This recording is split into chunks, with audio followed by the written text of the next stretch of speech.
So one thing you don't do is you don't really outrun a Miami defense. Most of these guys down here in South Florida can run, and Miami is this defense is no different. Great job by Dallas Crawford to stay home and make the play. Second down and 9. Give straight ahead to Scove. Patrick Scove pulls his way down to 23. Well, we talked about there'd be as many as 3 guys play the B-back spot. We talked about Marcus Allen, our Food Line impact players. Patrick Scove, the transfer from Stanford, drawing on an assignment, gets an early start here. He has not carried the ball much over the last couple games. And then there's the talented freshman Marcus Marshall, number 34. We'll see him in at the B-back spot, trying to find somebody that gives him a spark from that position. This is a banged-up Georgia Tech football team. That plus Michael Summers left the team. Third down and 6. Thomas to throw. Quarterback draw. Inside the 20. Inside the 10. And out of bounds at the 9. They'll mark it at the 8. Artie Burns chased him out. Well, the last time Justin Thomas stepped foot on this football field, he had a monster night in the Orange Bowl against Mississippi State. And this looks a little bit like the way he did that night. Quarterback draw on third down, shoots through the gap. He's a dynamic runner. He's more often than not the fastest guy on the field. You see the speed, and he pushes the ball inside the 10-yard line for the Jackets. First and goal for the Yellow Jackets. Pretty good numbers in the red zone. They run that option again. Thomas keeps it down to the 5, just outside the 5. Juwan Young meets him there and takes him down. Look at our Food Lion impact players defensively for Miami. Artie Burns had a great year. 5 interceptions on the year for the junior. He's a track guy, can run. And then you look at Jermaine Grace in a beat-up linebacker core. And Jermaine Grace has been one of those guys been banged up as well. He's missed a couple of games. But they've got a lot of guys playing in that interior that have not played linebacker before. But Grace has been the steadying factor. He's the #1 tackler on the Hurricane defense.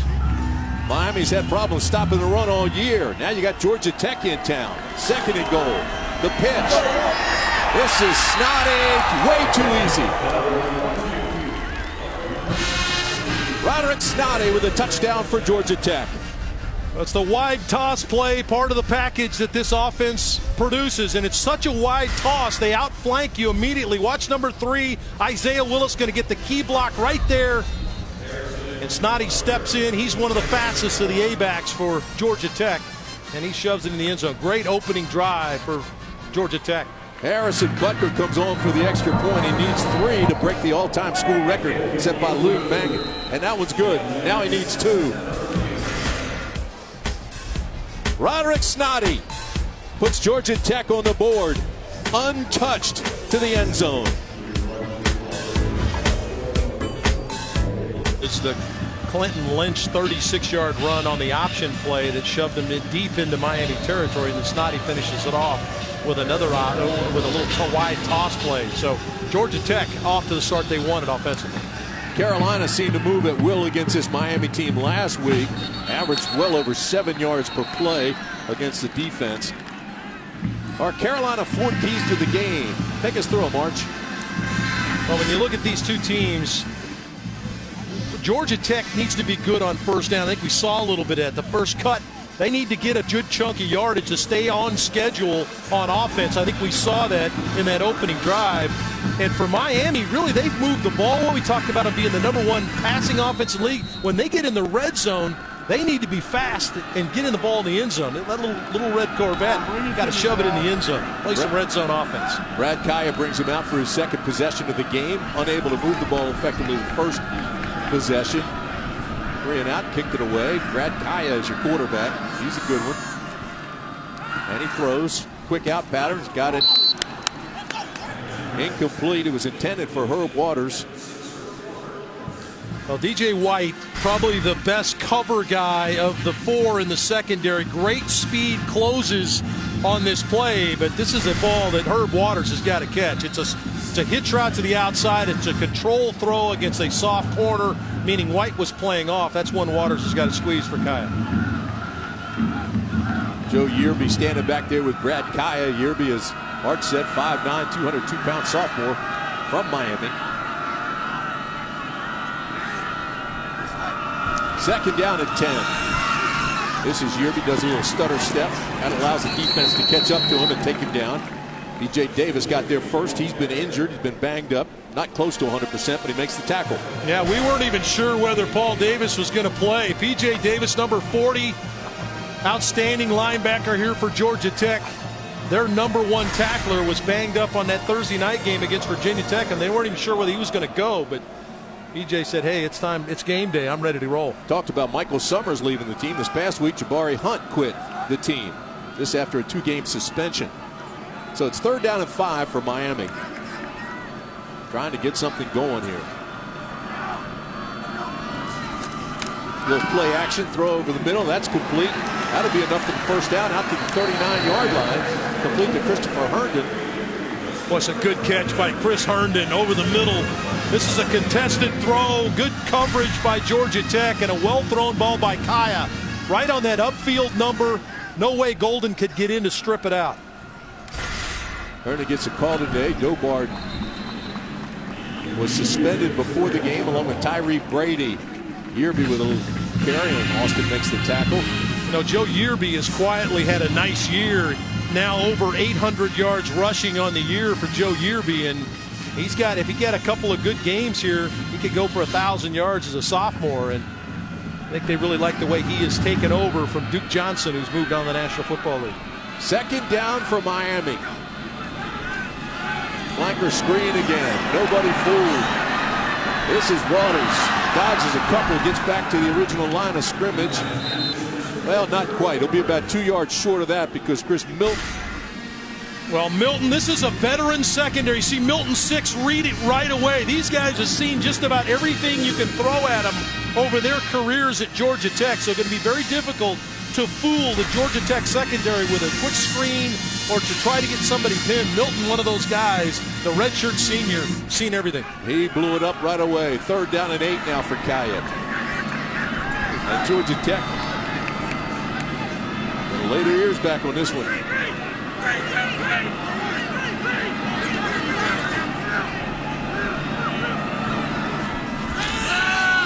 Play action. Kaya steps up, throws deep, and it's caught. All the way down to the 25-yard line. Njoku with the catch, and it was terrific. The 6'4", 244-pounder David Njoku caught it over top of Austin. Well, this is the guy we talked to the coaches. Their eyes lit up about Njoku. At 6'4", goes up, climbs the ladder, makes the catch, soft hands. They love this kid. And I've got some Miami fans that live near me in Atlanta, and they couldn't rave enough about Njoku. They love the kid. They do love the kid. They said he has so much fun, and he's always smiling. They actually called him goofy at one point. Here's the completion out to Waters. Sidesteps one, inside the 5. Waters will be close. They say he stepped out inside the 3. Well, one thing you always say about Miami on the perimeter is they can run. Here's a quick zone read. The zone read is to read to throw, and they get the ball outside quickly to Waters. All these receivers can run here at Miami, and they're going to take a look to see if Waters may have gotten in the end zone. We know he touched the pylon. Let's take a look. Makes Milton miss. Is going to extend the football. Yeah, that's a good initial call by the officiating crew. The left foot comes down out of bounds, so he's short.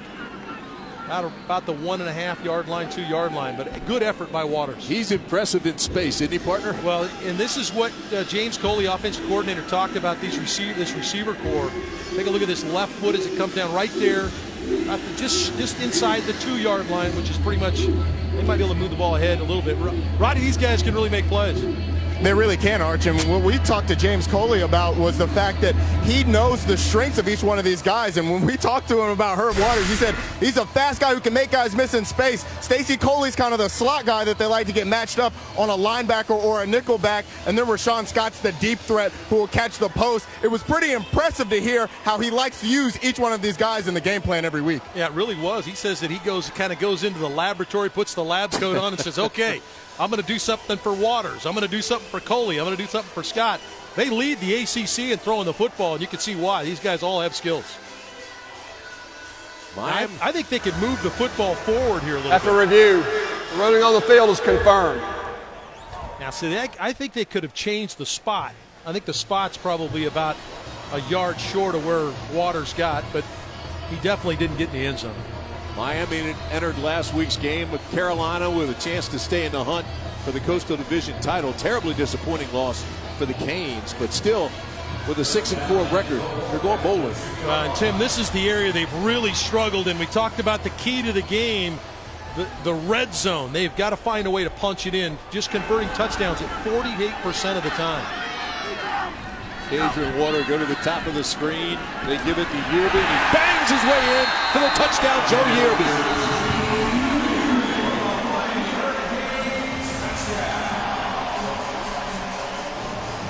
Used every bit of his 202-pound frame.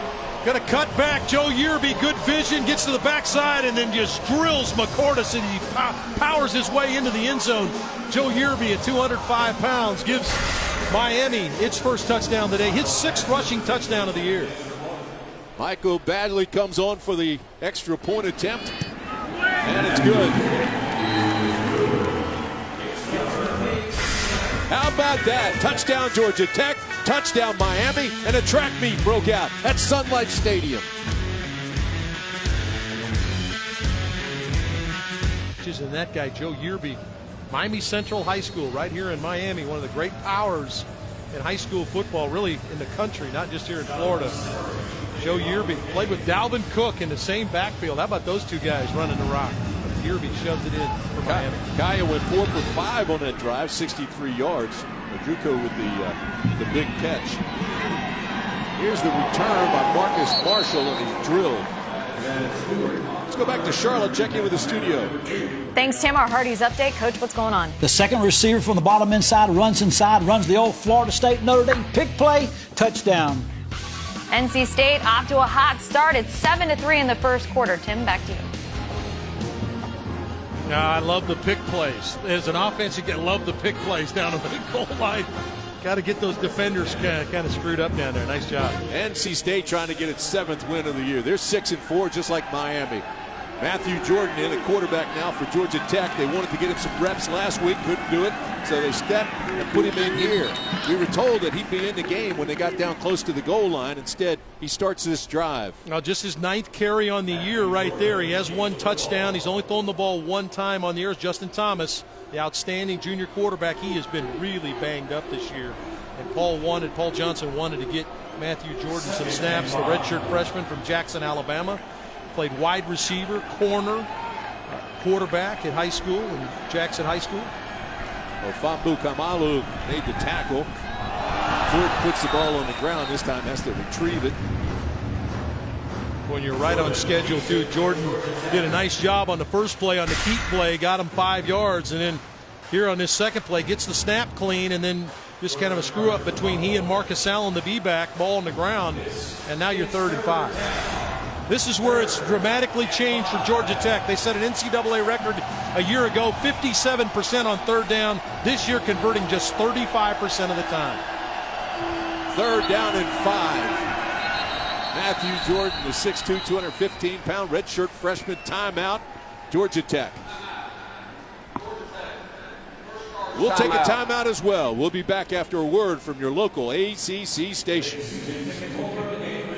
Warm-ups. Remember, he took a shot in the Virginia Tech game, which is about 10 days ago. They played on a Thursday night, and he did not look good at the end of that football game. But certainly an area, when you talk about 3rd downs, Tim, we mentioned that the NCAA record, 57, almost 58% a year ago. Well, they need 5 yards here. See how Matthew Jordan does.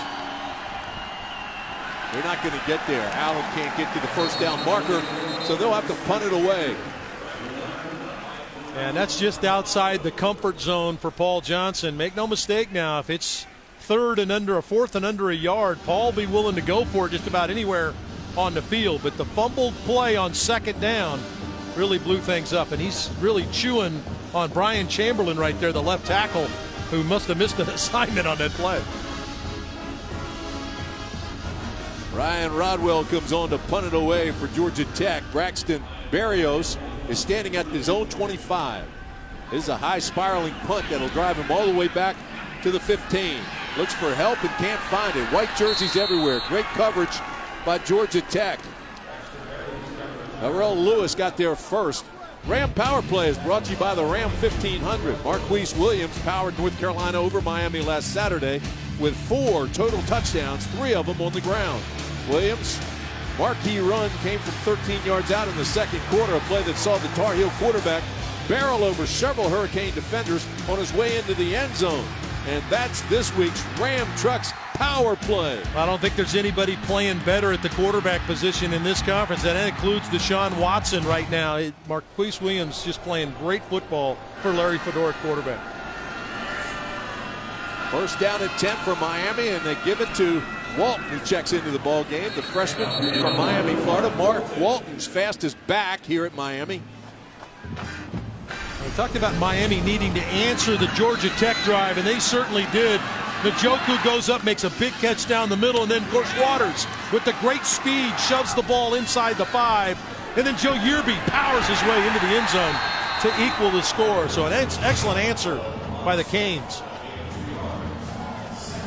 So after Walton gained 2 yards, second down and 8, Cager and Coley come to the bottom of your screen. They'll be your wideouts. Kaya goes the other way to the big fella. He's got a first down. So Chris Herndon picks up the first down. You know, James Coley, offensive coordinator, talking about Brad Kaya and his understanding of what they're trying to do. You could see the difference. Last year, he was just a quarterback that had a lot of raw talent trying to make plays. This year, he understands what defenses are trying to do to him, and you could see in his decision-making. This is Walton again. Boy, he's met rather rudely. Picks up maybe a yard.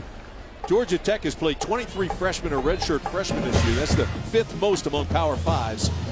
Well, excellent job up front this time against the zone read play. Georgia Tech getting a lot of hats to the football and limits the freshman Walton. Fortunately, didn't get hurt there. Mitchell, there's another one of those freshmen you're talking about, Tim. Got Brant Mitchell, really one of the guys that they think is their future or their defense, and a big-time future as well. Walton averages 4 yards a carry. It's second down and 9. Fake it to Yearby. That's just a tough play. Kaya never really squared his shoulders. Got good pressure. Dominic Noble is the linebacker 23 that blitzes to get around the quarterback, and that's what you're trying to do in the pass game. When you've got a team that throws the ball well, you need to disrupt the timing, and Georgia Tech has been able to do that. Kaya that time was rushed, did not have a chance to sort things out, and had to throw the ball away. Our 1st and 10 line is brought to you by YP.com. Even more powerful yellow pages, one app, one site. YP can do that. Georgia Tech showing edge pressure here. Third down and 9. Boy, they're going to lay their ears back here. See what they can get out of this 3-man rush. Around the corner, Kaya steps up into the cradle and throws it away. Well, again, Georgia Tech changing the time clock for the quarterback. Can they get there? It's just a 3-man pass rush for Georgia Tech, so a little embarrassing that Miami can't protect in a 3-man pass rush, and Kaya has to throw the ball away before he really has a chance to sort it out. 8 men in coverage, 3 men rushing, and that can't please Coach Larry Scott. There's Larry, stepped in after the big loss to Clemson. They fired Al Golden and named Larry Scott the interim head coach. That's a tough profession, folks. Jamal Golden looks for help, takes it across the 40 to the 42. While we have a chance, let's go back to Charlotte, check in with Katie at the studio. Our Hardee's update takes us back to NC State. It's a 1-yard touchdown run, Reggie Gillespie. That makes it 14-3, the Wolfpack all over the orange. Tim? Well, NC State trying to improve what they have. They went through the season 6-4 right now, trying to get that 7th win. Yeah, they got a little game next week, too, I guess. I guess the Tar Heels are going to come calling. Matthew Jordan stays in at quarterback for Georgia Tech. Hands it straight ahead to Allen, and Allen may have picked up 5. Forward progress. Got him just over 5. Well, when you talk about Jordan in at quarterback as opposed to Justin Thomas, now the explosive play or the the play that could go to the house from anywhere on the field, it changes a little bit. Jordan doesn't have the great speed, but he's a bigger bodied guy, more power, 6'2", 215 pounds. So he's going to be able to plow his way forward for some yards that maybe Justin Thomas couldn't get. Fake it to Marshall. They run the pitch, put it on the ground. Last week it was Marshall who put it on the ground a couple of times, and Paul Johnson wasn't happy about it. He said, man, you put it on the ground, you're not going to play. Roddy, when you're in this option offense, is it not the back's responsibility for pitch relationship? It definitely is, but you see the hesitation there by Matthew Jordan. And the thing about Jordan, when you talk about the injuries that have hit the Georgia Tech football team, the backup quarterback coming into this year, Tim Byerly, tore his ACL in practice. Matthew Jordan was actually an A-back coming into this year, came in as a quarterback, switched to A-back, had to move back to quarterback due to the injury to Byerly. Lynch, Marshall, Willis in the backfield behind Jordan, straight ahead on the quarterback sneak. First down, exploded. Matthew Jordan till he ran into Juwan Young. Well, and there's some of the power I'm talking about. And Roddy talked about how he played some running back prior to switching to quarterback. Here's some of that power at 6'2", 215 pounds. He has the ability to drive up the field where Justin Thomas at 5'11", 190 pounds, probably not going to be able to make that run. So excellent job of using his strengths to benefit this Georgia Tech offense. Arch, we said earlier, Carolina seemed to move to will last week. This Miami defense really struggled, giving up 7 yards a carry to the Tar Heels. And it seems like the same situation this week. There's Marcus Marshall again. The key to the game for Miami defensively was to limit Georgia Tech and what they could do on first down, and they have not been able to do that to a large extent so far here early. Larry Scott told us yesterday that if we can find a way, and there's Mark D'Onofrio, the defensive coordinator, talked about we've got to win the first down battle. They have not done that so far. Marshall looks big in those pads. This is Jordan, keeper, and he's got another first down for the Yellow Jackets. Well, here's today's trivia question, courtesy of Duke Energy. Who was the only unanimous All-American for the 1990 national champion Georgia Tech team? We'll check back later in the game for the answer. For trivia, download ACC Trivia, powered by Duke Energy. It's in your app store. Tim, you get a couple of games that year. I'll bet you know the answer. I did that game where he went crazy in that big battle with Virginia.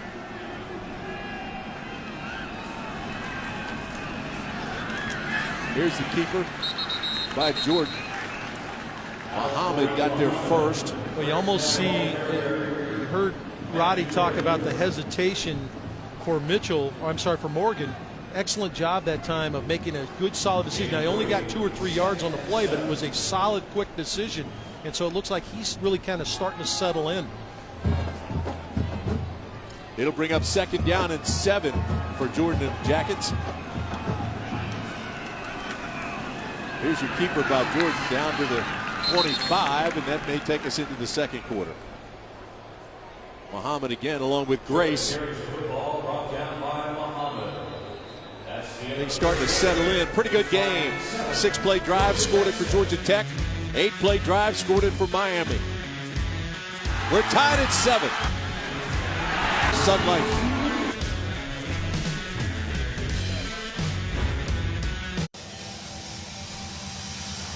Sun Life Stadium, Miami Gardens, Florida. Our first quarter stats are brought to you by Tums.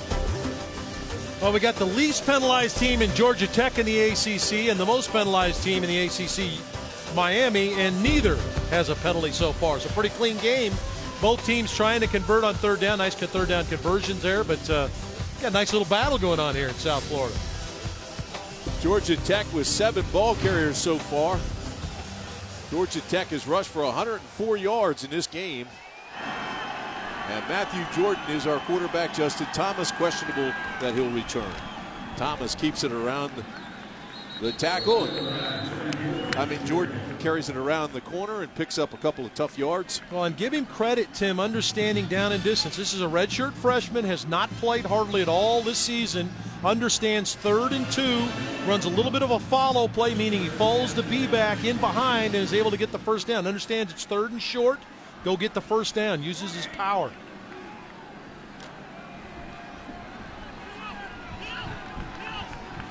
Tim just mentioned 7 different guys have carried the ball for Georgia Tech and now over 100 yards already. Pitch back to Marshall. Marshall reverses his field. Looks for a block maybe from Jordan. Jordan doesn't throw it. He'll be close to a first down, depending on where he gets marked. Tripped up by Dallas Crawford over there. Well, Marcus Marshall is the talented freshman. You'd think he's the heir apparent to this B-back position, and you see the talent now. Nothing there. He reverses his field and is able to pick up 9 yards on this carry. This is a kid that has flashes of brilliance this year. Had a 184-yard game earlier. We did the game against Pitt where he ran for 159 yards. He has the ability to be a big-timer. Wears those pads big, too. 5'10", 209 pounds. Looks bigger. Straight ahead. Gets down near the 10. Marcus Marshall again. Big Cortnell Jenkins right there in the middle is able to shut the door on Marshall. Marshall talked about the freshman. The name sounds familiar. His brother Nick Marshall, in fact, made news earlier this week at Georgia. Nick Marshall decided to walk away from the Georgia program. Been a guy that came in with Todd Gurley at Georgia, but Marcus Marshall, his younger brother, trying to win some fame in Atlanta. First down and 10. The Yellow Jackets can't get a first down without scoring. Jordan tucks it away and gets down to the 6. Boy, he's impressive. Tim, I agree with you. I think he's come in, done a nice shot. Counter option, going to get Joe out in front. Joe misses the block, so Jordan decides to do it on his own, is able to punch it down inside the 10, down near the 7. Deion Bush, the senior, still down, being attended to by the medical staff after making that tackle. There's a guy that had 3 tackles for a loss, a sack, an interception, fumble recovery this year. He's active out of that safety spot. Yeah, senior day for Deion Bush. 30 career starts for Deion Bush. Back after this. 7 at Sun Life. Here are the injuries. Saw Bush and Chad Thomas both go down, and senior day here for Miami. Bush being a senior, Chad Thomas a sophomore. But they got Bush out of here. He's down a long time. Here's the give straight ahead, and Marshall takes it down to about the 4.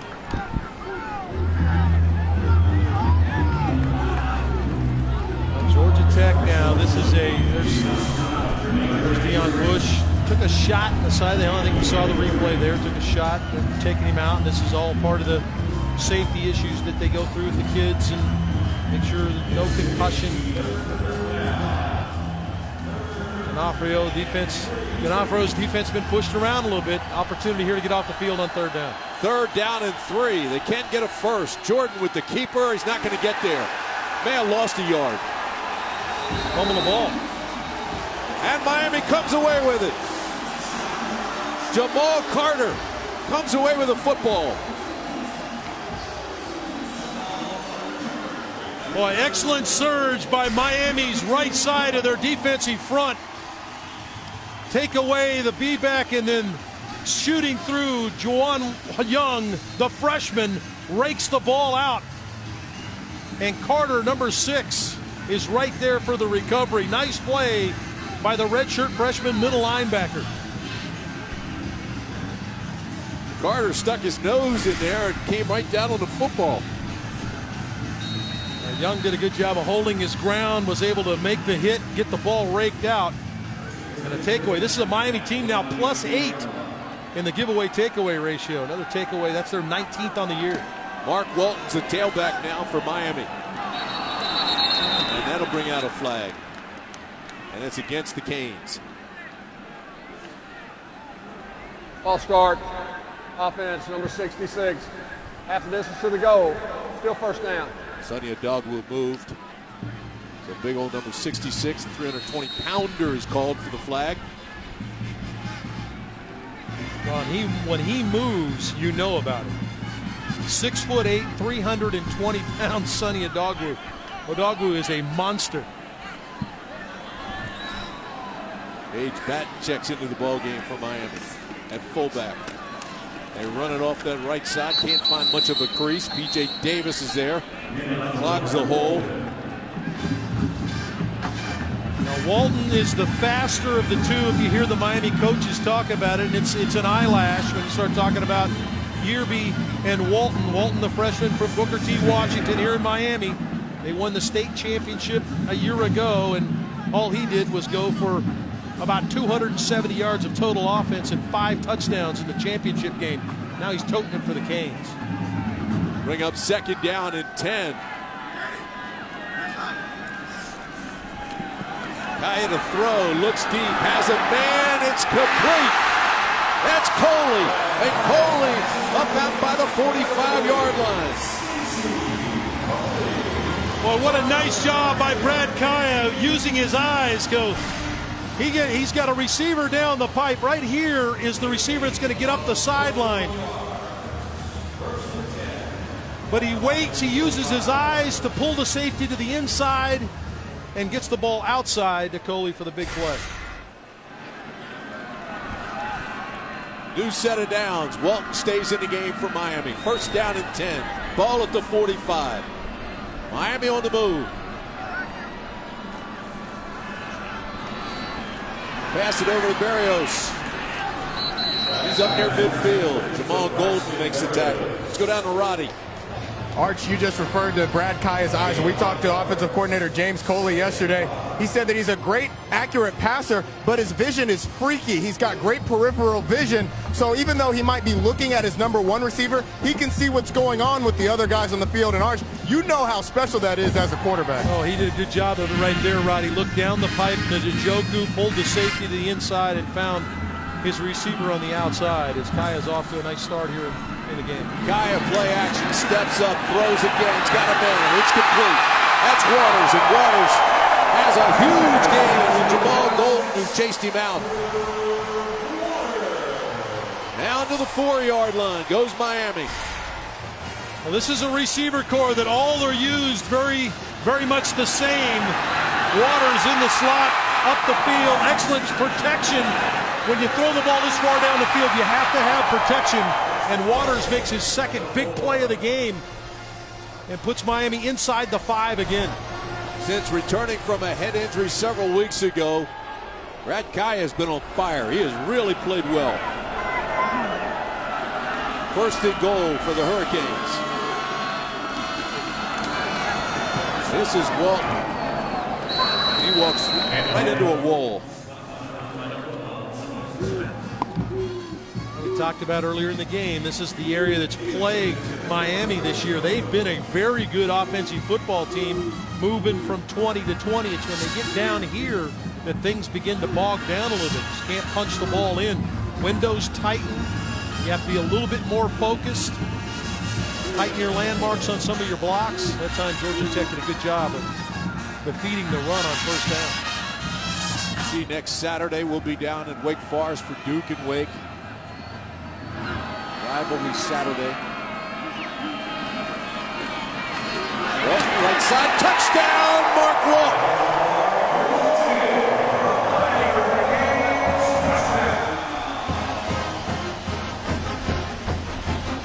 Well, we're going to run the football. Why not get in behind Daniel Isadora and Sonny Odogwu? Those 2 guys combined weigh about 700 pounds. They clear the way, and then Batten cleans it up, the fullback. And Walton isn't touched till he gets to the goal line.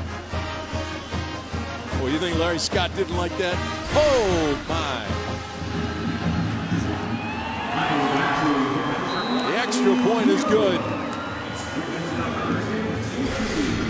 6 plays, 97 yards. They got the turnover, and then they drove it 97 yards, and Walton took it home. Classic battle. Look forward to that one in Winston-Salem. John Semarine, number 43, to kick off. Marcus Marshall standing at the goal line. This one will go through the end zone for a touchback, no return. Well, Justin Thomas is out of the game right now for Georgia Tech. Doesn't look like he may return. So it's Matthew Jordan, the redshirt freshman, and he's had some moments that have looked pretty good. Done an outstanding job of taking care of the ball until got a bad pitch right there. Snoddy's been able to get on it, but this is the big one. Going in for a touchdown. Ball is raked out. Miami secured the recovery, and they went 96 yards to put themselves ahead 14-7. So A little bit of a mixed bag for Matthew Jordan. Now, as a freshman, a young guy made a mistake. Can you settle back in, put that behind you, and move forward? Young with a strip, Carter with the recovery. Big turnover. Georgia Tech was marching again. Let's see what they can do on this possession.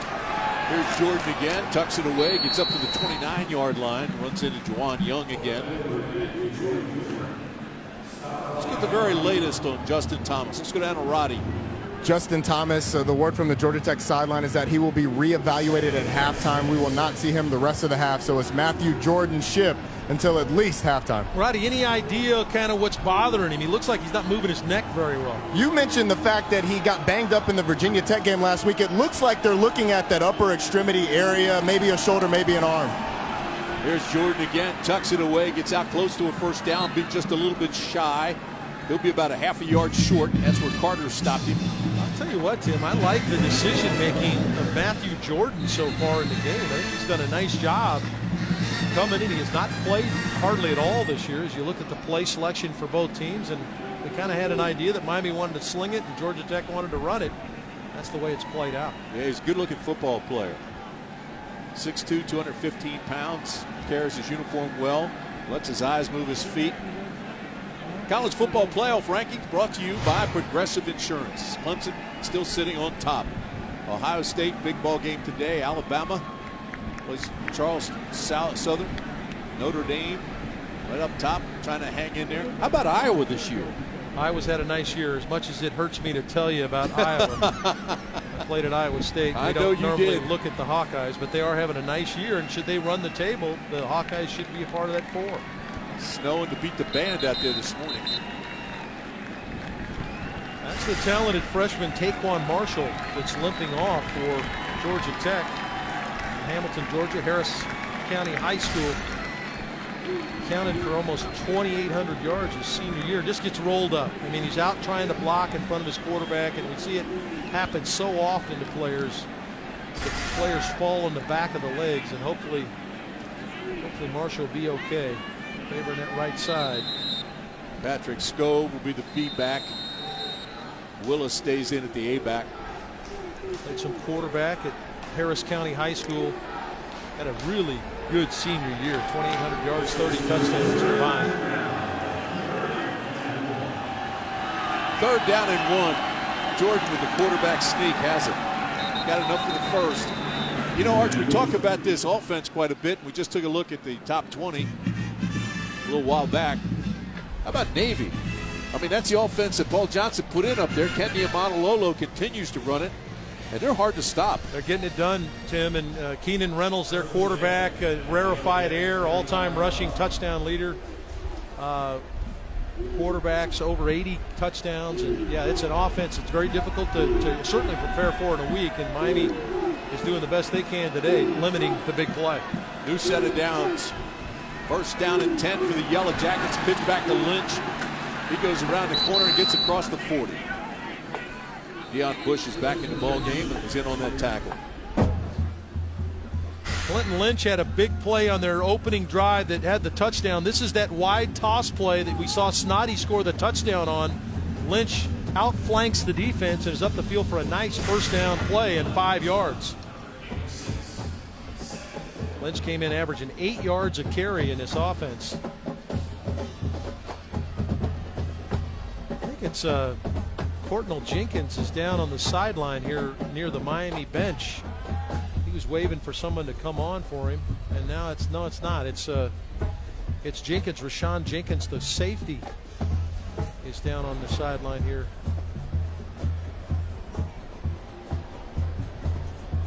Sean Jenkins, 6'1", 208-pound, redshirt junior, having a nice season. Missed all of 2014 with back surgery, Tim. Yeah, came in this year. He's got 3 interceptions this season. Doing a nice job. Today's coverage of ACC football being broadcast on AFN, the American Forces Network. We welcome the men and women of the U.S. Army, Air Force, Navy, Coast Guard, and Marines stationed around the globe in 175 countries and on the high seas. These are dangerous times in the world. We're so proud to have you with us and hope you're enjoying the broadcast. Take your mind off some of that other stuff. Jamal Carter comes into the ball game. 2nd down and 5. This is Scove. He's got the first down, move the chains. Ball's loose again, and Miami's got it. Camelou still on his feet. Camelou inside the 20, inside the 10. Look at the big fella rumble. Ball's loose in the end zone. Miami says they have it. Are you kidding me?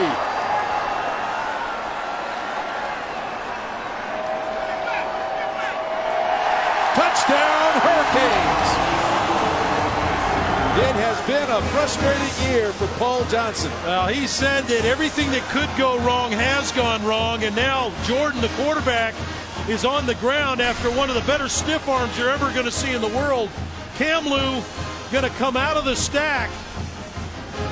Excellent job. Looked like Artie Burns or somebody came in and got a hit, and here comes Camelou. Watch this stiff arm right here. Wow! The big fella just planted and watered the quarterback. Ball out, scramble. Excellent job of getting on the football by Miami in the end zone. First, they want to see if the ball's out here. Well, there's no question. Camelou ripped it out. He's the guy that ripped it out. Boy, we've seen plays this season that forward progress would have been stopped there. And Camelou he wants to see if he broke the plane before he lost the football in the end zone. He wants the touchdown. He wants the touchdown in the stat book. Watch this stiff arm right here. Bam! Wow. Get off me. Good hustle by June. Can't tell from that angle whether he broke the plane. He certainly didn't look like he was across the plane. Excellent hustle by June. But then good hustle by Miami to secure the touchdown. Look at him look. A big fella looking back. Ball's out. And that's the second fumble recovery for Miami. Great job by Jermaine Grace to get on that fumble.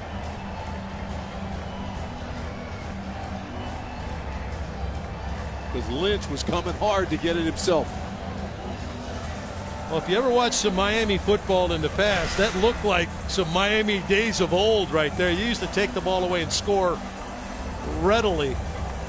+9 in the turnover margin now. Came in +7. They got 2 takeaways today. One that thwarted a Georgia Tech potential touchdown inside their 5 that led to a 96-yard drive. And then this time, the defense doesn't wait on the offense. They shove it in themselves. Trying to get the big fella some oxygen after that. That was an impressive stiff arm by the big fella. That'll be what the guys will talk about more than the touchdown. I can guarantee you that. When you get in the film room, hey, yeah, nice touchdown. How about the stiff arm? Bambu Kamalu.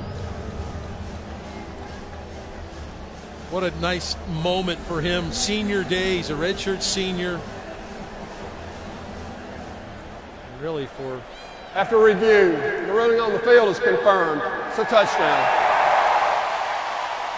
Larry Scott loves it.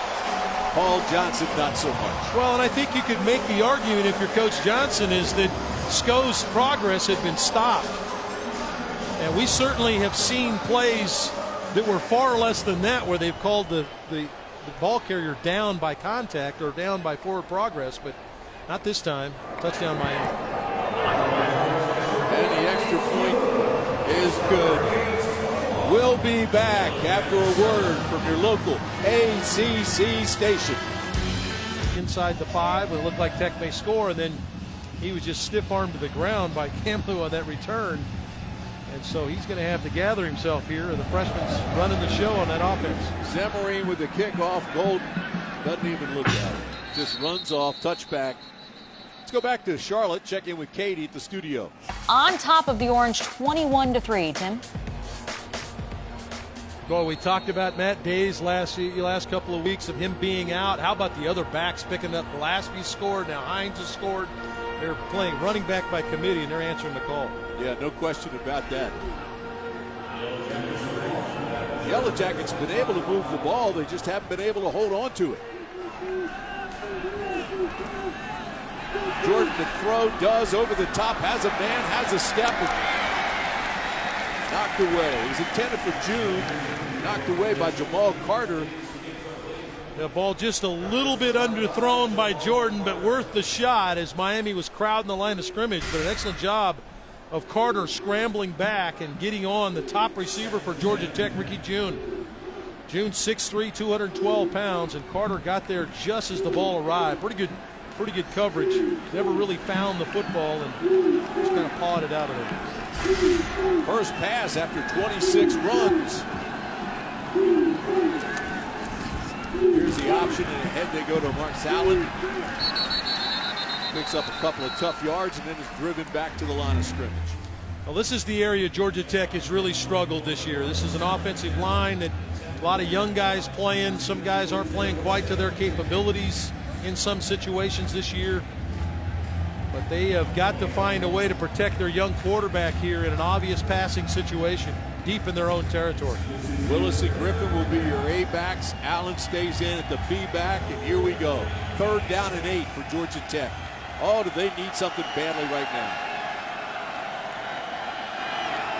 3-step drop. Jordan tucks it away, runs with it. He gets tattooed at the 30-yard line.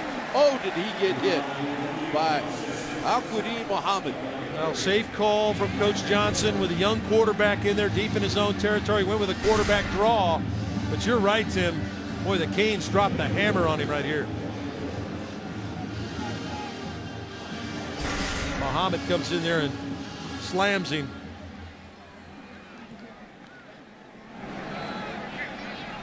Braxton Berrios, good field position for the Hurricanes to start this next drive. Well, it's been a good trip down here to South Florida. Miami never changes. It's always fun and always sunny. And right now, the Canes lead Georgia Tech. Everything that could go wrong has gone wrong for them, but they've got to find a way to rally up here. Miami's trying to step on the accelerator and blow this one open. And there's a flag, and that's going to be against Miami. 5 yards. Still first down. Of course, Georgia Tech, the Orange Bowl champions. First time since 1951 that they did that. Came into this season. There were high hopes from a lot of the fans. Paul Johnson thought maybe too high when the season began. He thought some of his guys were believing it, listening to it too much. It's turned into be a tough season. First down at 15 for Miami.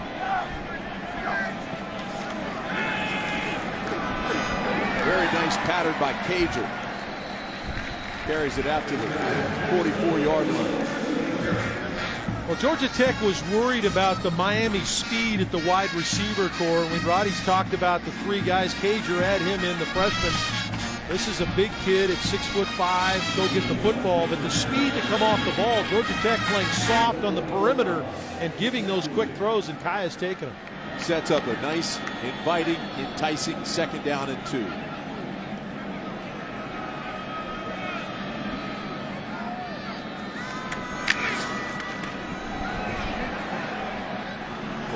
Well done by Kaya.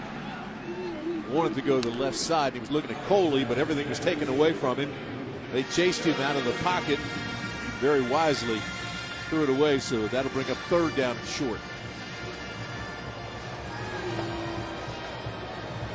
Kaya 10 for 15, 183 yards. Boy, Miami had an opportunity. Georgia Tech substitute. They had an opportunity to get Georgia Tech with too many people on the field and they get the ball snapped.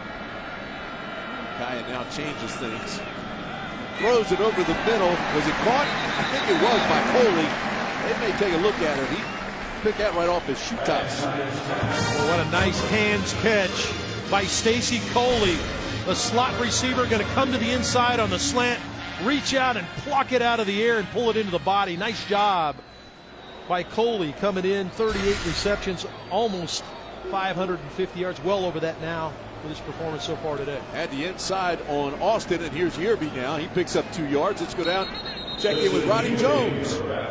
You guys may think you have it made down there, up there, but down here, I'm sitting in the brand new luxury seats here at Sun Life Stadium. As part of the renovations, they put in these seats that lead to the suites. You've got access to drink, food, and then the second phase of this $450 million renovation of Sun Life Stadium is going to be a roof that covers the stands. The field will still be exposed, but a lot of big things going on, and I'm going to stay here until they bring me a drink with an umbrella in it. Yeah, if they do that, I'm calling your dad.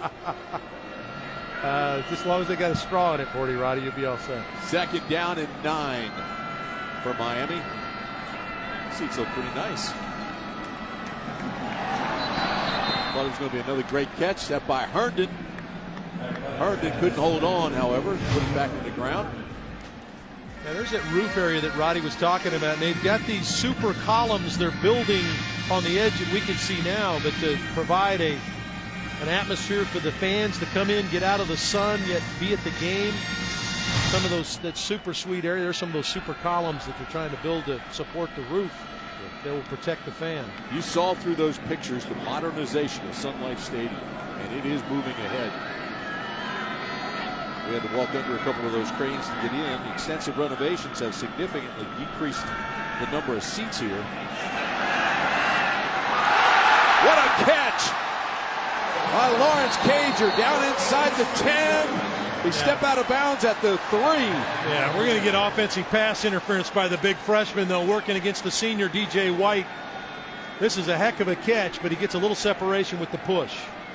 Pass interference, offense number 18, 15-yard penalty. 6'5", great speed. DJ can run as well. DJ White, number 28. He saw the little push. Look for the. There's the push away. One-handed stab by Cager. You can see why they're excited about him.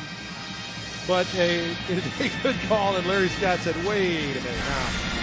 We asked Larry Scott about him. He says he's a very physical receiver. Got his first touchdown catch against North Carolina last week. Well, they don't go out of Florida very often for a kid. As you see, the Miami penalties, most penalized team in the ACC. But talking to some of their coaches, we only go outside of state if we think we're going to get a guy that's playing at the next level. And that's how much they think of Lawrence Cager. Cager's from Towson, Maryland, played at Calvert Hall, which is an outstanding high school program in Maryland. Big time grab right there. Calvert Hall has it's like a college campus. Big old school up there on Charles. This is Yearby who takes it down to the close to the 45-yard line. Patrick Gamble made the stop. Earlier in the game, we asked you a trivia question. Who was the only unanimous All-American for the 1990 national champion Georgia Tech Yellow Jackets? And the answer, Ken Swilling. You saw him play a number of times. You mentioned that classic game with Georgia Tech, Virginia. He had such a great game that night. Well, he was a good player now. He's talking about a guy who can play in the box, can cover, big-time player. For more trivia, download ACC Trivia. It's powered by Duke Energy in your app store today. He had a good handful of interceptions that year, too. This is almost blocked. Great pressure by Georgia Tech. And that'll take Golden out of bounds inside the 10. So it gets the job done. Let's go back to Charlotte, check in with the studio, check in with Katie. What's coming up at halftime, Katie? Oh, we got lots coming up at halftime. Tim, 3 games in action right now. Coach, what's standing out to you? I tell you right now, that Virginia Tech defense, could they slow down the Tar Heel offense? Holding Marquise Williams, leader in passing efficiency in the ACC, 6 for 13, less than 50%, only 94 yards. And Marquise Williams was the one to get on the board first for North Carolina. We are going to dive in and show you all the highlights coming up on the Hyundai Halftime Report. For now, Tim, back to you. All right, Katie, thanks. See the time remaining in the first half. And you see the play clock now under 10 as Jordan tucks it away around the right side. Picks up a couple of tough ones. Well, Georgia Tech came after it and tried to get to this. And this is a team that is as good as there is at blocking kicks. Our Haviland defensive shield, they almost got there. 14 block kicks since 2013. You talk about block kicks. This is a team that that's part of what they take pride in. Paul Johnson loves his special teams here when it comes to getting after kickers. That's a pretty good job, 14 block kicks. Miami. That's our First charge. Defensive shield. Timeout. Timeout will be 30 seconds. Timeout on the field. We'll take one as well. Relive over 60 classic football games, all for free, courtesy of the ACC and your local Toyota dealers. We head back to 2008. Unranked Georgia Tech pulled off an upset of number 23 Miami. The Hurricanes defense couldn't stop the Yellow Jacket triple option. 472 rushing yards later, 4 rushing touchdowns. Georgia Tech won 41-23. A visit to the ACC.com/vault is always worth the trip. It's brought to you by Toyota. Let's go places. Yeah, Roddy knows a lot about that game. Let's go down to Roddy. What do you remember? Tim, first off, I'm a little upset that a clip of me wasn't pulled for that. I mean, come on. I'm going to have to get on our producer. But it was a fun game. Jonathan Dwyer obviously had a great game, and the thing that I've teased him about ever since then, he had about 150 in the first half and then left halftime with a shoulder injury. Who knows what he would have had if he'd have played both halves. Well, Roddy had 90 in that game, and the next week he exploded against the Georgia Bulldogs as a freshman for over 200 yards rushing. Here's Jordan, tucks it away again. Gets out across the 20. Just remember this, Roddy. Talent without ego ain't talent. You're exactly right there, Tim. Good job by Matthew Jordan there to get up the field, get the first down. Miami was trying to pin Georgia Tech deep in their own territory, try to get the ball back one more time for Brad Kaya. Good job by Matthew Jordan there. Jordan trying to beat the clock. He's down to 44 seconds in the half. Throws it underneath the 30-yard line. That is complete to Stewart. Brad Stewart steps out about the 29-yard line. Well, good patience by Jordan there as he gets the ball to Stewart on the sideline. He waited, and Stewart freed up for him, and he got him the ball. Nice job. Listen, I know Paul Johnson's going to get after these guys. He hates it when you put it on the ground, but Matthew Jordan really has done a nice job of replacing that guy right there, Justin Thomas, who is a sensational athlete. He got hurt early in the game. Jordan buys a little time, extends the play, and wisely throws it away. Everybody covered.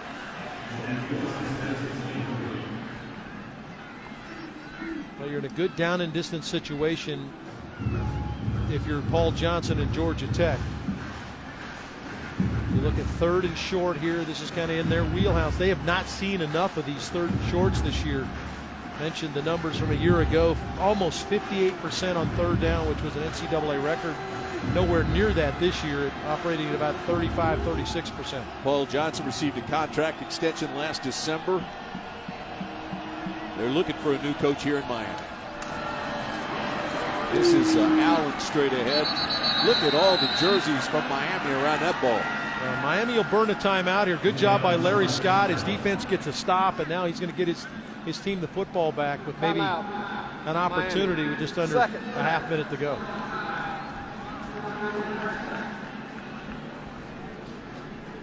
Miami certainly bowl eligible with that 6-4 record, trying to get the 7th win. Well, there's the teams that have stepped into that bowl eligible picture. Virginia Tech battling North Carolina today. They need a win for Frank Beamer on his way out to maybe send him to a bowl game in his final season. But Miami, we talked to Larry Scott. He said, you know what? It's nice. Yeah, we're bowl eligible. We want to be 8-4. They got 2 more games. They want to get themselves into a nice bowl game, build some momentum to move into next year. There's your undefeated team still remaining. Clemson obviously number 1. Ohio State's got a little bit of a task ahead of them, and Michigan State, Michigan coming up. Oklahoma State got the Bedlam game coming up next week against Oklahoma. 3rd, final charge timeout. Uncharged timeout will be 30 seconds. Players on the field. Larry Scott talking to him yesterday. You're right, Archie. He wants to get that 7th win, then the 8th win, and hopefully even a 9th win. Question is, where will Miami go bowling? Annapolis, El Paso, Detroit. We were at the New York Pinstripe Bowl yesterday. Larry, a little upset with you burn a timeout right there to get what you want, and then don't have the right personnel on the field for this punt return. So Larry was upset with his staff to not have the right personnel and didn't have enough people on the field. Really got the right attitude. You know, we asked him about, had they talked to him and what the feeling is, and he said, look, all I can worry about is what I can control, and that's the next game. But they haven't really talked to him at all about it. The offense snapped the ball before it's ready for play. 5-yard penalty, still 4th down. So that's against Georgia Tech. It'll still be 4th down.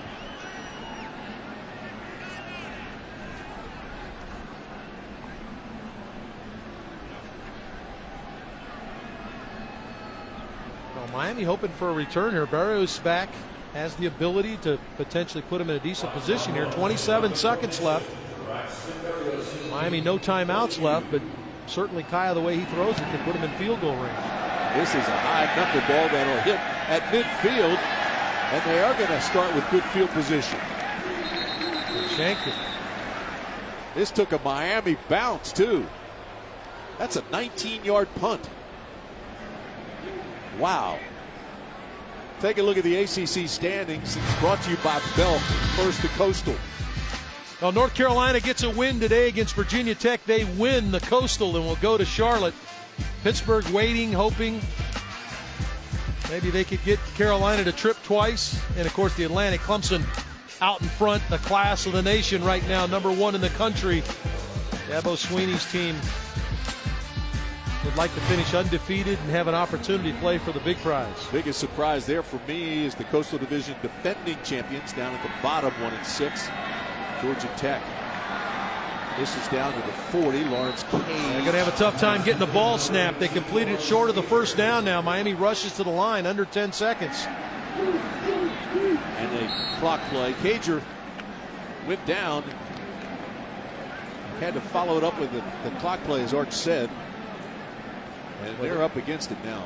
Now they're going to try a deep one now. 57 yards. Field goal here for Bagley. He's 0 for 2 from this distance this year. As long as 49.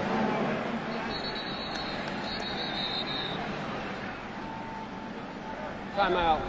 Georgia Tech. Second. So Georgia Tech takes a timeout and lets him think about this 57-yard attempt. With Georgia Tech's recent history of field goals, long field goals, you might wonder why maybe Georgia Tech sent somebody back there to return this. This is a guy that has a career as long as 49 yards. Might want to think about putting somebody deep. The old Auburn return. Well, just a couple of weeks ago, Lance Austin took one back against Florida State on a block kick for a touchdown.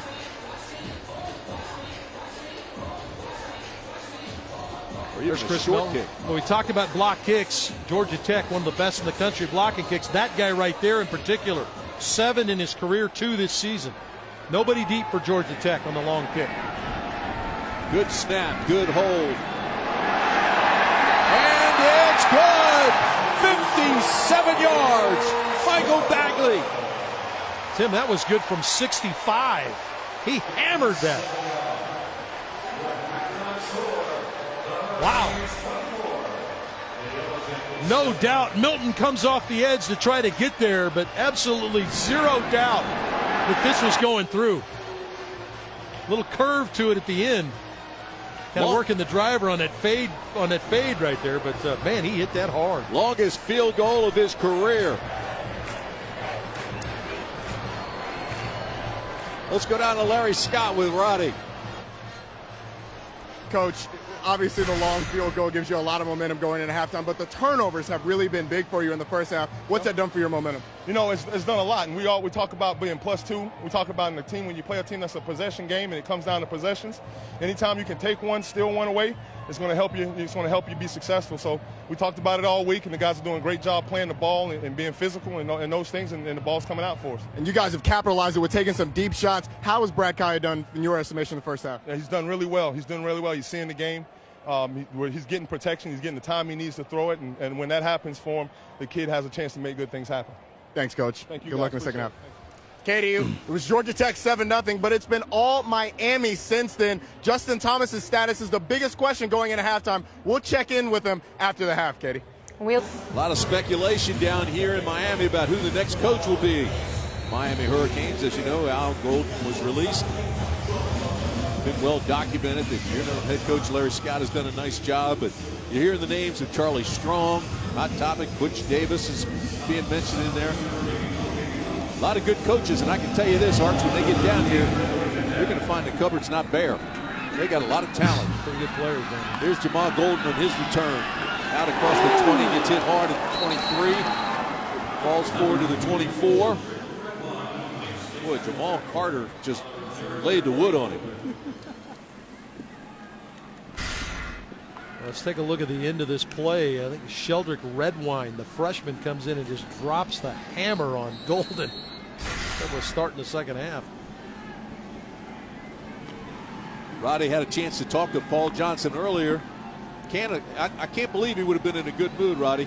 He certainly wasn't, Tim, and he pointed to the fact that the offensive line just has not done a great job blocking. He said that he'd got to block better in the second half in order for this team to be able to get anything going offensively. Maine Grace comes in with a hard hit on Matthew Jordan to start things off here in the second half. So we saw Redwine with a big punch and Grace Jermaine Grace, leading tackler on this Hurricane defense. Perfect form, slides down the line. Just steps up and lays a big lick on the young quarterback. Jordan reached up. I think he wanted to see if his hat was still on. Second down is his hat or his head. Here's the quick pitch. Absolutely nothing there. Isaiah Willis took the pitch, but Muhammad was waiting for him. Well, Miami playing at a different level here defensively. If we start the second half, this is just a dominating performance against the run game here. Coach D'Onofrio, tough scenario now when you're in somewhat limbo. Tim, you've talked about what happened to Al Golden, and Larry Scott's taken over. This is a coaching staff that has come to work, continued to try to help the kids, teach the kids, come as if nothing's going on. But that's obviously it's not falling on deaf ears for their players. So they've done a good job responding today. Third down and 11 for Matthew Jordan.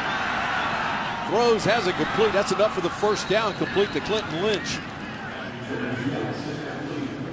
Good protection by Georgia Tech. You heard Roddy Jones talk about Paul Johnson very upset with his offensive line.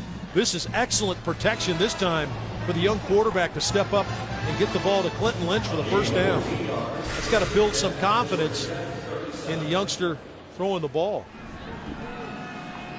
First down and 10. Both of these teams started this season believing they could win the Coastal. Georgia Tech, the defending champion, now just 1-6, but they did beat Florida State. Here's a big run around the corner, and Lynch, with a lot of room, takes it into Miami territory. Get back to option football, and defensively, it's about assignment. Somebody's assigned to the dive back, the quarterback. They take care of that, and then an excellent little block, just a little chip block by the receiver on the outside, freed up the pitch to Lynch, and he's down the sideline for a first down. Deion Bush comes off the field limping again. He missed a couple plays in the first half. Jamal Carter comes in and takes his place. First down and 10. After that 17-yard pickup, Jordan will throw again. And throws it away. Boy, he had Ricky June wide open for a touchdown. They faked the dive play, and Miami stepped to take away the run. And Ricky June is wide open down through the middle of the field. Let's take a look at it. June at the top of your screen. He's going to come wide open right down the middle. But Jordan doesn't have enough time to load it and throw it. An anticipation throw there. As he plays more, he'll put some air under that and let June go get it. He'll let it go early. But he hasn't played enough, and so he missed the opportunity. Paul Johnson gave the play to Lynn Griffin, who brought it in. Jordan to throw again. Throws over the top, and it's picked off. Jamal Carter has some blockers, and he's got lots of speed. Out to the 40, out to midfield, still on his feet. Carter all the way down to the 42-yard line. How about Jamal Carter? Aaron Joe knocked him out of bounds, the big old right guard. And we get a late flag on the play as well, Tim. There may be a little extracurricular for one of the two teams late, maybe a personal foul here. After the interception, during the return, personal foul, number 29, Miami. 15-yard penalty. Miami will kick the ball, first down. A late hit by Corn Elder, number 29. Nothing happens good late over the middle. You're told that as a quarterback, and certainly Matthew Jordan finds out here as Carter sucks this one in, and now it becomes a punt return. And he gets some good blocking down the right sideline. He's going to take this all the way back out to midfield. Should we see the late block by Corn Elder? There it is, number 29, late. But the late throw can do is a mistake.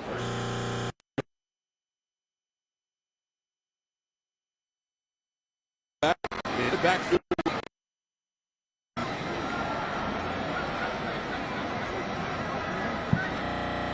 10 Miami.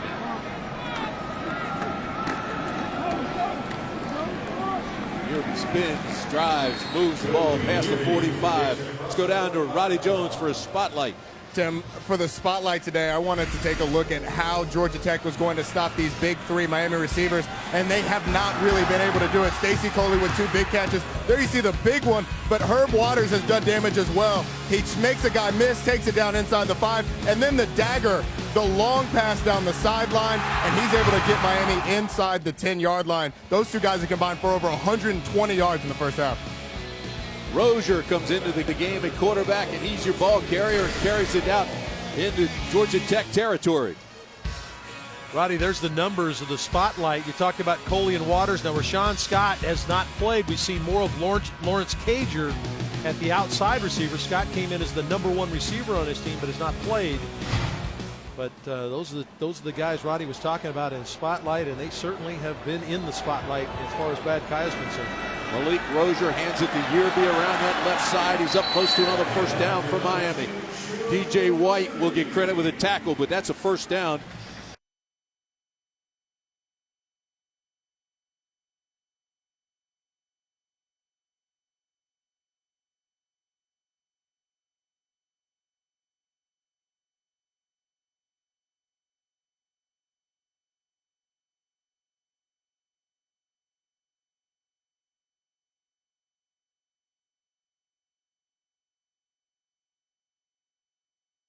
Room, a lot of white jerseys around there.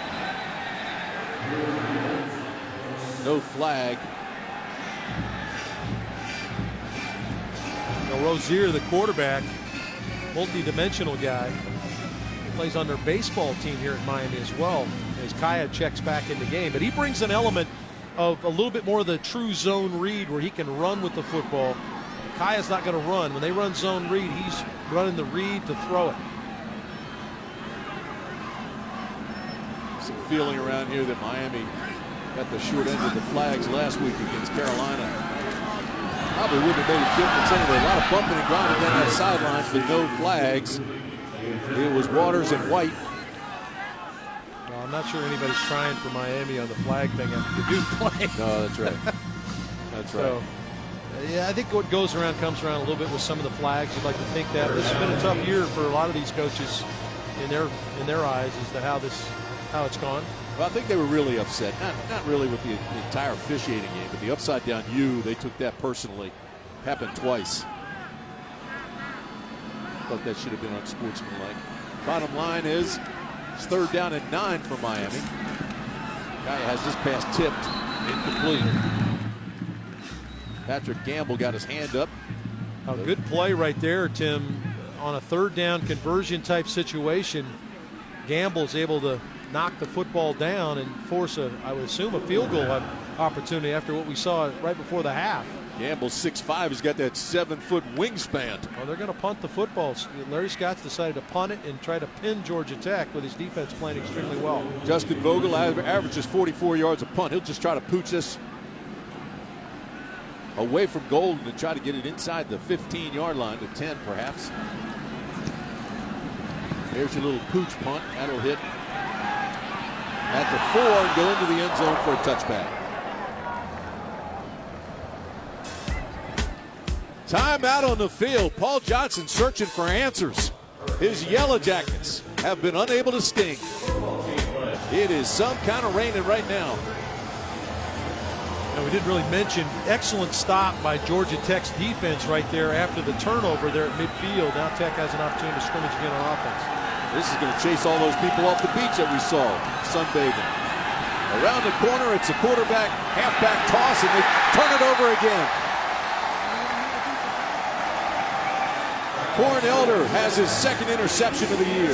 Boy, Ricky June again is wide open, but Brad Stewart, the freshman, has a tough time holding on to the football. He's got gloves on now. Watch the pitch.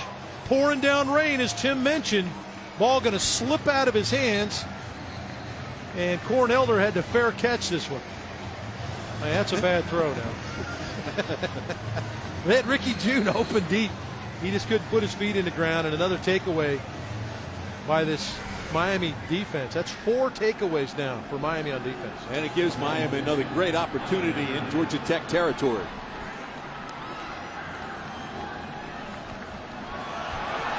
Walton finds a big gap, but still on his feet inside the 25-yard line. Mark Walton having a nice afternoon. P.J. Davis with the tackle. He hadn't been close to 100%, playing hurt, but he's playing. A big offensive line. Excellent job of creating a crease in there for Walton. Walton's been a nice complimentary back to Yearby. Walton, from Miami, Florida, Booker T. Washington. On senior day, the young guys are having pretty good days. Kaya hands it back again to Walton. Walton still on his feet inside the 15. P.J. White finally stops him at the 11.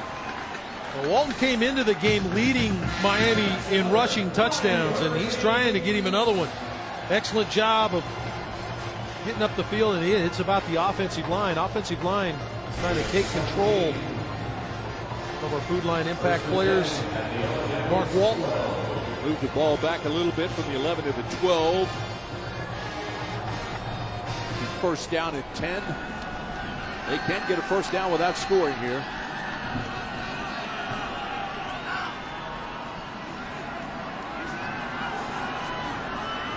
Here's Walton again around the left side. Tries to get the corner. Here's a flag. Flag's right at the feet of Casey McDermott. Now he walks away from it.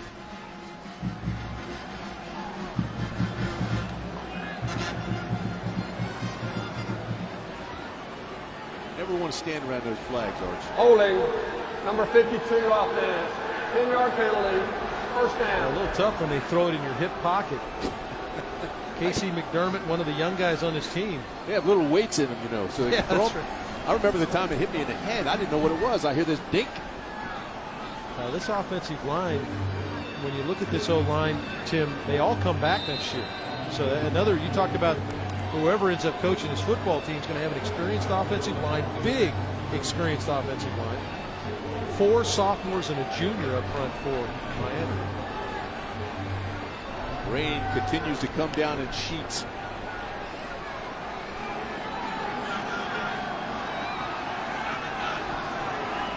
First down at 20 for the Canes. Ball's on the ground. Walton gets down on it. Ball handling becomes an issue. Got to be a little bit more focused when it's raining, and back is responsible for getting to the mesh point, but it's the quarterback's responsibility to make sure the running back gets the ball, and it looked like the footwork was messed up between Walton and Kaya. Boy, with all this rain coming down, boy, those seats down there for Roddy got to be pretty nice. Roddy, how you doing down there with those seats? Arch, I have abandoned the seats. I am kind of in the tunnel in an area where I can get a little bit of cover. I've got an update on a couple of Georgia Tech guys. Marcus Allen, Justin Thomas, and Taquan Marshall are all out for the rest of the game, as well as my return is probable. Wow. Yeah, I hope so, Roddy. Come on out of that tunnel. You're an athlete. Here's Walton. Walton gets some room. Yeah. Walton inside the 5. Walton down to the goal line. Touchdown, Miami. Mark Walton. 25 yards. Boy, just another one of those reasons why you got to be excited about some of the young talent wearing the U on the side of their helmet. Mark Walton, the freshman running back, going to take the screen. This is his 15th catch on the year. Now watch the running ability here now. Look at all the missed tackles. 3 broken tackles, 4, and breaks one at the goal line to get it in the end zone. That's his first receiving touchdown as a member of the Hurricanes. And the extra point is good, and it's 31-7. 21 points off turnovers. And now in the rain, it's a monsoon at Sun Life. Eyes. Another turnover leads to a short drive in time and yards. Cashed in by that screen pass and Mark Walton's dynamic run to get it in the end zone.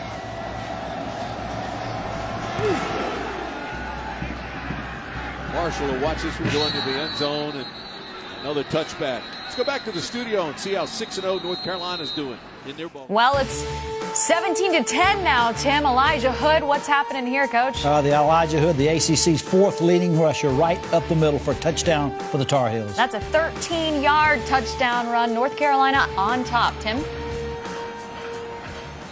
Boy, a bruising football game going on at Lane Stadium. A slow-scoring game. You know, Bud Foster's bringing that defense. And the big back for North Carolina, Elijah Hood, pounds it in.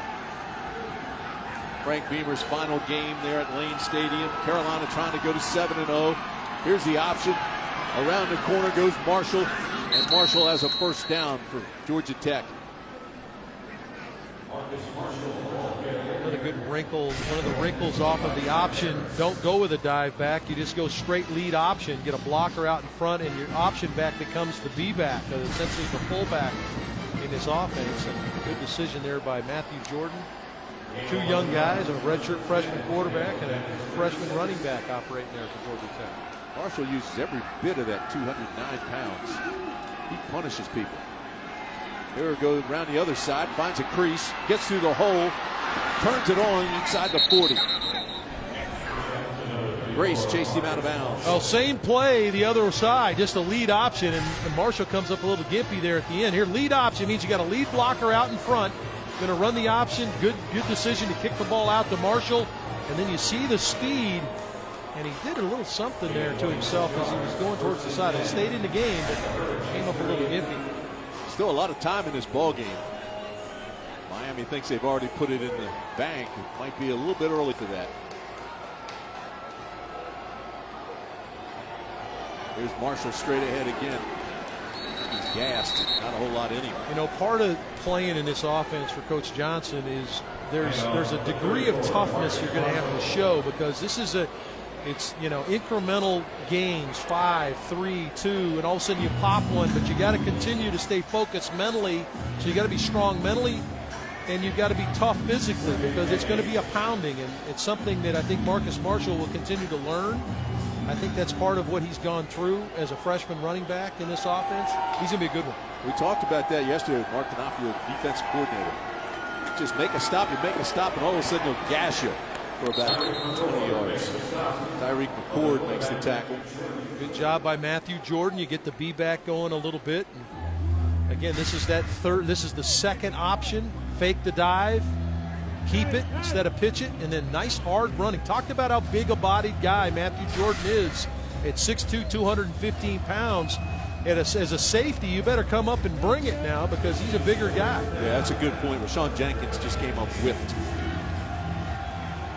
This is 3rd down and 2. And they jumped him. Matthew Jordan had nowhere to go because Juwan Young came through the gap and made the stop. Well, they just flooded the gaps on this. They're going to take away the B-back and the quarterback with how many people are around the line of scrimmage. And Young, 51, just steps through the gap and is there waiting on Jordan. That door was wide open for him. It'll bring up 4th down. Now, no hesitation for Coach Johnson. He'll go here now on 4th down. Yeah, he's got to. Down 31-7.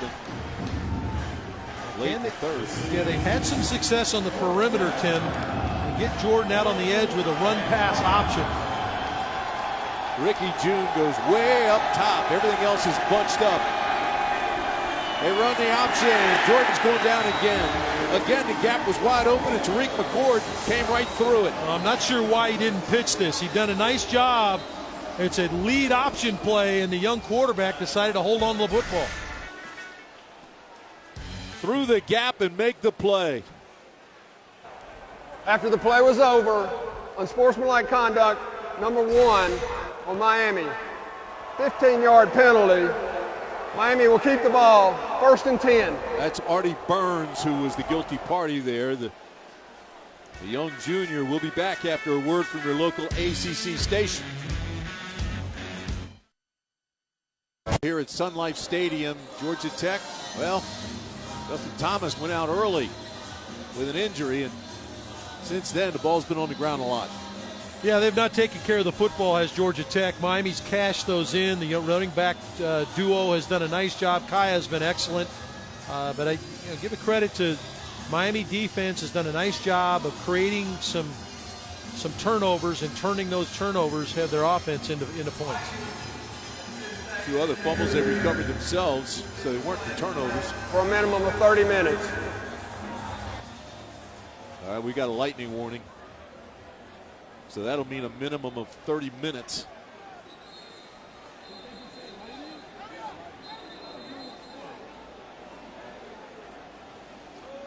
Well, safety for those in the stadium and take care of the fans. The Lightning in the area, 30-minute delay now, and both teams will clear the field, and they'll ask the fans to get themselves out of harm's way here. Yeah, that'll be a minimum of 30 minutes if there are no more strikes. Every time there's a new strike, it moves back to 30 minutes.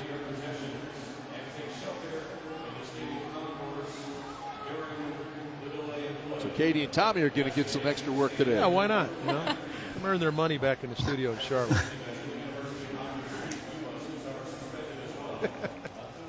Tommy's laughing at you. Yeah. Football, they've scored 3 touchdowns combined between the two of them. They've done a nice job of controlling the ball, taking care of it. Now that will become a premium here for Miami as they have the football here to start after this delay. You got to take care of the ball, not give Georgia Tech any short field opportunities, and you got a chance to get out of here with a W. Miami with 21 points off those turnovers. You can see the players back on the field. Came back on the field just after 3 to loosen up for the 3:15 restart. Stands completely empty. Now fans starting to come back into the stands. Well, there's a lot of standing water on the field now. When Tim says it was a deluge, I mean, it was a monsoon-type rain, and there's a good 2 inches of water or an inch of water standing above the ground here on it, so footing is going to be treacherous. Jeff Flanagan, the referee, puts it back in play, and we're underway. This is Yearby, who tap dances his way across the 20, then gets pushed back. Mark said there is a lot of water on the field. Keep in mind now, they're still setting up for Sunday's game, too. The Cowboys are here tomorrow against Miami, but they want to get this one in the books first. Trying to get Yearby to bend this to the backside, and he just could not find any crease available. And good job by Georgia Tech to stay gap conscious and not allow the talented sophomore to slide all the way to the backside. This is a sand-based field. It does drain well. Art, you and I both were here for an NFL game preseason that was held up for almost an hour by lightning. And the field really held up well in that. Here's Yearby again, banks his way out to the 27-yard line. I believe this field is slated for an NFL game tomorrow, is it not? Cowboys in Miami. Right. So another quarter and 3 minutes for Georgia Tech Miami. So you wonder just what this field will look like for those guys tomorrow. Opportunity here for Georgia Tech to get off the field. Miami wants to possess the ball. Even though it's in the third quarter, it's still because of the conditions, it's a clock-type game. They would like to control the football and burn the clock. It's a third down situation and a long 3. And they're not going to get the first down. Yearby turned. He might get there. The ball's loose. Georgia Tech says they have it. Oh, my. So the runner was down, evidently. And they got it back. So well, that's the part of it now that Miami has got to be careful not to allow. Brant Mitchell's going to come up and make the tackle here.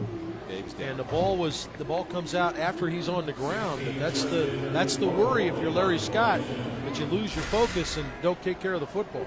So Justin Vogel will punt it away. Jamal Golden should give Georgia Tech pretty good field position here. He's standing at his own 28.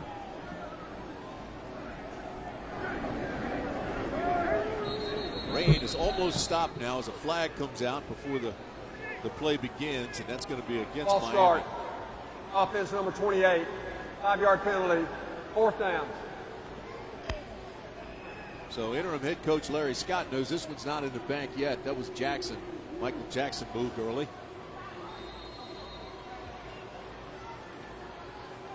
And Georgia Tech could benefit even more.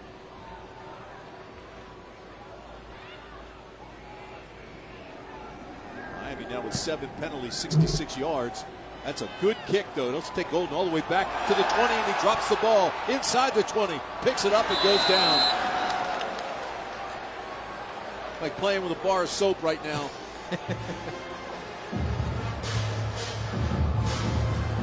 Well, let's glance back at how we got to where we are. Georgia Tech with an outstanding opening drive. Broderick Snoddy shoved it in the end zone. Georgia Tech was up 7-0, but Miami responded on the next drive. Yearby scored. Thomas was hurt on that opening drive, and that changed the fortunes for Georgia Tech. Matthew Jordan fumbles the football down close. And again, Miami responded. Walton scores his first of what would ultimately be 2 touchdowns on the day. And here we are with a 31-7 lead for the Hurricanes. Quarterback is Matthew Jordan. He's a redshirt freshman. Ball's loose again, and Jordan falls down on it. A Again, they lost Justin Thomas early. Muhammad made the tackle, knocked it loose. Virtually no way for the officials to keep the balls dry now, so ball security is going to be a premium. Ball just raked out. Excellent job by Muhammad to get in there and strip with the right hand. And really, Matthew Jordan very fortunate to come up with a football. Sun trying to come back out at Sun Life Stadium. Too little, too late. That'll make it like a sauna. Game started, we were 83 degrees, 70% humidity. Here's Jordan with the keeper, big gainer, out to the 25-yard line, short of the first down. Rashawn Jenkins makes the tackle. Let's go down to Roddy. How's it down there, Roddy?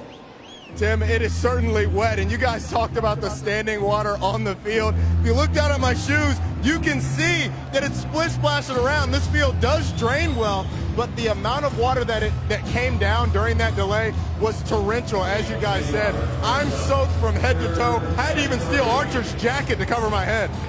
Roddy took his water wings off for that on-camera hit right there. You're an athlete. Stay out there. Ball's loose again, and that'll take it back inside the 15 as Marcus Marshall jumps back on top of it to save the turnover. The concentration level has to increase. This is a pretty good pitch. It's out in front. Marshall just doesn't handle it. You've got to secure the football in these type of conditions. The ball is not going to be dry for the rest of the game. And that'll bring us to the end of the third quarter, so we go to the final 15 minutes. The field is wet. The Hurricanes are swarming. And they lead the Yellow Jackets 31-7.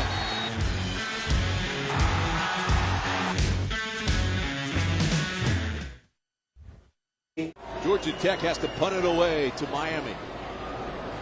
Inside the 35 and all the way down just about to the 30.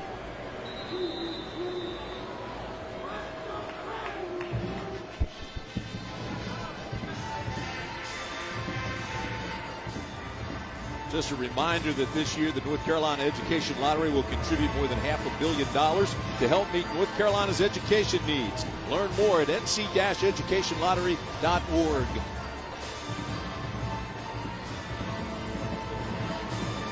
Skies are starting to clear, although the field is still just mush, even though it's sand-based. As Art said, Cowboys are here tomorrow to go against the Dolphins. I'm sure they're not happy about the field being torn up right now. Now Tony Romo returns to the field for the Cowboys. I think Joe Yearby's going to get a pretty good look out here down the stretch, and here he is. Yearby picks up a good 5 yards on his first carry in this possession. So they'll try to shorten the game, melt the clock, and get out of here. Tyler Marquez made the tackle. They got to really respect how Miami kids have responded. Obviously, they've been through the ringer a little bit when your coach gets fired. Give that guy a ton of credit right there. Larry Scott asked Larry yesterday, did you know you were going to be the guy? And he said, no. We came in a meeting and said, you're the guy. And he said, okay. He slapped his hands together and says, let's go to work. And that's really what they've done. This staff has got to give them a lot of credit.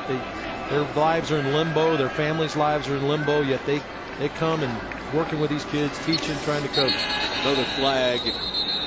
Well, I couldn't agree with you more. And, you know, Larry's a very intelligent guy, very smart football coach.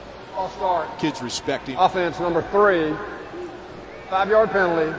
Although he's not happy right now with a 31-7 lead, he's saying, hey, fellas, think. Let's go back to Charlotte. Here's Katie. Thank you, Tim. Our Hyundai update takes us to Virginia Tech, and Coach, it's Bucky Hodges coming up with a big play. A great throw in the red zone by the quarterback Brewer for a touchdown for the Hokies.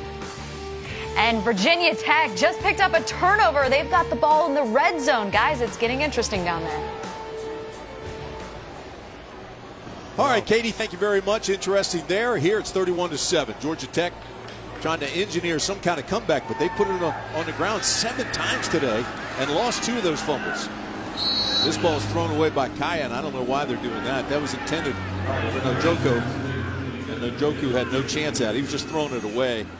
But you think they just go ahead and run the ball a lot now and just shorten the game. Well, as well as they're playing defensively, I would agree with you to a certain degree, Tim. There's a full quarter of football left to play, but what a big hit Kaya takes at the back end of that play. Santa Moore came in there and ripped him, the freshman. Already Santa Moore, 6'4", 240-pound freshman. Malik Rozier checks in at quarterback now as Kaya comes to the sideline. Maybe much to catch his breath as to put in the little bit more of a runner at the quarterback spot. Keep in mind, Miami, when they played Georgia Tech last year, look at that little spin move. Still comes up short of the 30, so they're not back to the original line of scrimmage. Again, Santamore made the tackle. Hamilton has given you a chance to vote on this season's best offensive and defensive players and head coach. Visit the ACC.com/fanvote to make your picks from across the league. Just cast your vote today. Now, what happens in this situation now, Miami was playing at a really high level. Their defense had really responded coming out at halftime, but you get that delay at about the 4-minute mark of the third quarter, and now they're kind of walking around, just kind of plodding around. Georgia Tech needs a couple of big plays. Obviously, dug themselves a big hole, but Jamal Golden returning right here. He's a big play guy. High snap, rugby type kick, end over end, and it goes to the ground. You got to catch the ball first. That's 2 that Jamal's laid on the ground. Jamal Golden, usually very short-handed, couldn't hold on to that one. Put it on the ground. The sand held it. 31-7. We'll be back. Wake's about ready to kick it off at Clemson today. They get to take on the #1 team in the country. Jordan throws a completed pass to Lynch, and Lynch is across midfield. Biggest gainer Georgia Tech's had since the first half. Well, big challenge now. You kind of going to sleep a little bit if you got the U on the side of your helmet, not really playing at the level they were offensively, and now defensively. It's kind of a lapse, no pass rush, Lynch open. Seen crazier things, Tim, in college football than to let a team come back from 24 down.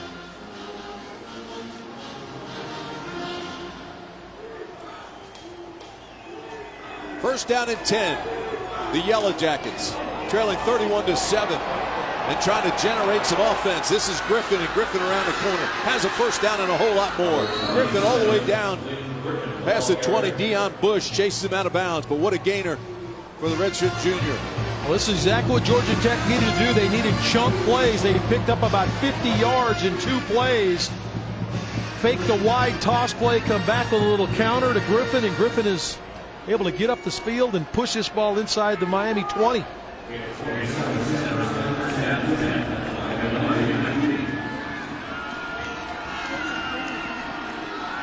Lynch and Griffin, the A-backs. And Scove, the B-back, carries it for a little bit of a gainer. Got half of it toward the first down marker. That's pick up of 4 or 5. Muhammad made the tackle. Georgia Tech shuttling the plays in with their A-backs as they normally do. Isaiah Willis comes in with the instructions for freshman quarterback Matthew Jordan. And that coaching staff on the Miami sideline a little bit concerned. Second down. This is Scove, and Scove is down to the first down marker. Depending on the mark, it should give him first and goal. Again, Muhammad tripped him up. It's running the back-to-back plays, and again, talk about Miami and how well they were playing prior to the rain delay, and just kind of going through the motions here right now. First down and goal to go. Scove down inside the 5 to the 2. Big old Patrick Scove, 6'1", 235 pounds, tripped up by Dallas Crawford. But Scove is a load. Transfer from Stanford, has his degree in international relations, and trying to have a relationship with the goal line right now. Comes in as their leading, one of their top touchdown makers on the ground, the leading touchdown maker on the ground. 6 touchdowns. He and Justin Thomas tied for the lead at Georgia Tech. We used to say this will show you a lot about your defense inside the 5. Here's Jordan down to the goal line, pushes. Is he in? Yes, sir. Touchdown, Georgia Tech. Great job by Matthew Jordan, the redshirt freshman. Tim, that didn't take very long. Georgia Tech moves it on the ground. Had one pass play in there to Lynch, but the rest of it was on the ground. And this is the follow play. Kind of half-hearted fake to the fullback, but it's more of a lead play where the fullback or the B-back gets out in front. Scove gets the block, and Matthew Jordan follows him into the end zone. Gamalou got cut off, got stood up. Harrison Butler comes on to attempt the extra point. He is too shy of the all-time record at Georgia Tech. And that one's good, so he needs one more. We'll be back after a word from your local ACC stations. For a 30-minute lightning delay, 6 plays, 68 yards, took only 2 minutes and 43 seconds, so Georgia Tech's not going away quietly. Well, Miami better tighten their belt now. Georgia Tech's guy coming out there. Well, that was a heck of a drive they put together. It didn't take a lot of time to put points on the board.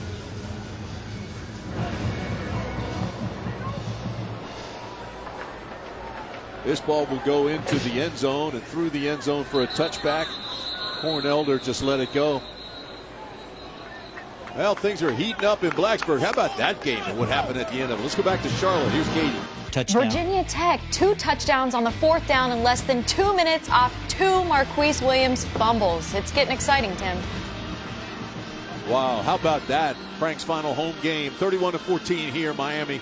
Not as exciting, although other than turnovers, Arch, it's been a very close game, yardage-wise. Yeah, 306 for Georgia Tech, 309 for Miami in the total yardage category. Just 3 yards separate these two teams, but those 4 turnovers are hanging over the Georgia Tech Yellow Jackets' head.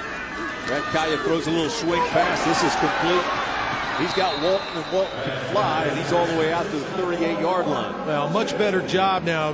You can see the sense of urgency's changed a little bit for Miami. They've come out and said, let's get back to our game plan. And way too early to think about killing clock. They started doing that in the 3rd quarter. So they get the ball to their talented freshman in the left flat, and he pushes it for a 1st down. Miami at 6-4, 3-3 in the conference, trying to get their 7th win of the year. Already bowl eligible. Brad Kaya is your quarterback. He's a good one. Kaya hands off, and Walton tiptoes his way across the 35-yard line. Looked like he was tap dancing on a light bulb. There's a number of the bowl committees are here, Tim. We've talked to a couple of the representatives. Sun Bowl committee here. They're obviously looking at Miami and where Miami might end up. Our 1st and 10 line is brought to you by YP.com, the even more powerful Yellow Pages. One app, one site. YP can do that. Yeah, there was a lot of speculation. We were over campus yesterday where they go to Annapolis, El Paso, Detroit, New York, perhaps to the Pinstripe Bowl. They're all excited about going somewhere to play in a bowl game. But right now, Larry Scott just wants to get this win. This is complete. Njoku all the way down inside the 45. They love this guy, and every time he touches the ball, he makes something happen. He took a big shot on his right hip on this play, but Njoku's going to come inside, a little bit of pressure. Nobody picks up Njoku. And now this kid is talented now when he gets the ball to run with it. He's a big target at 6'4", 245 pounds, but also an outstanding runner as well. As you see him kind of limping around, it looked like he took a helmet right on that hip area on that play. Stacy Coley comes back into the ball game along with Barrios.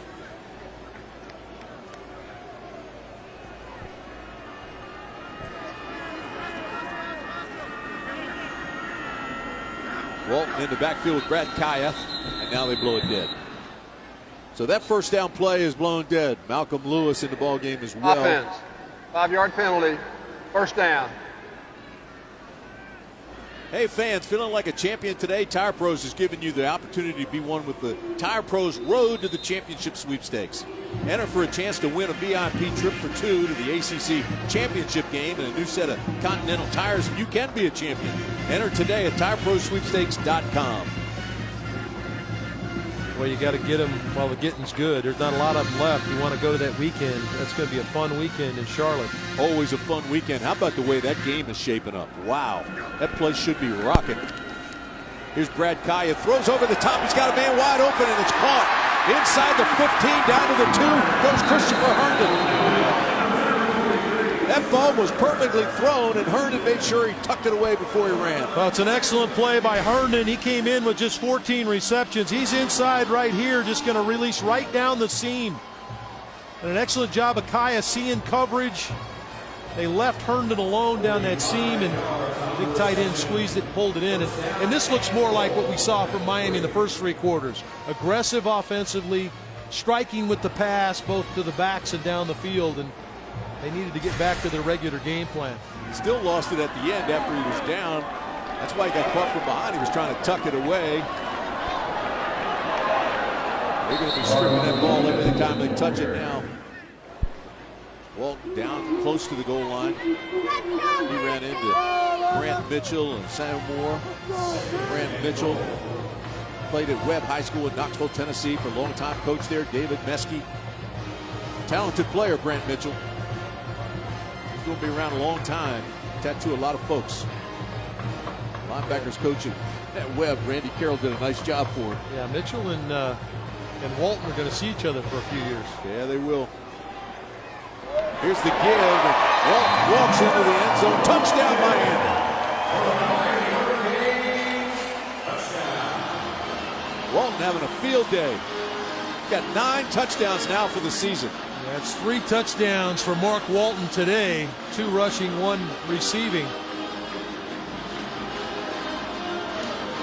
And a good drive by Miami. I think that they sensed on the sideline they'd gotten a little bit sloppy, both offensively and defensively.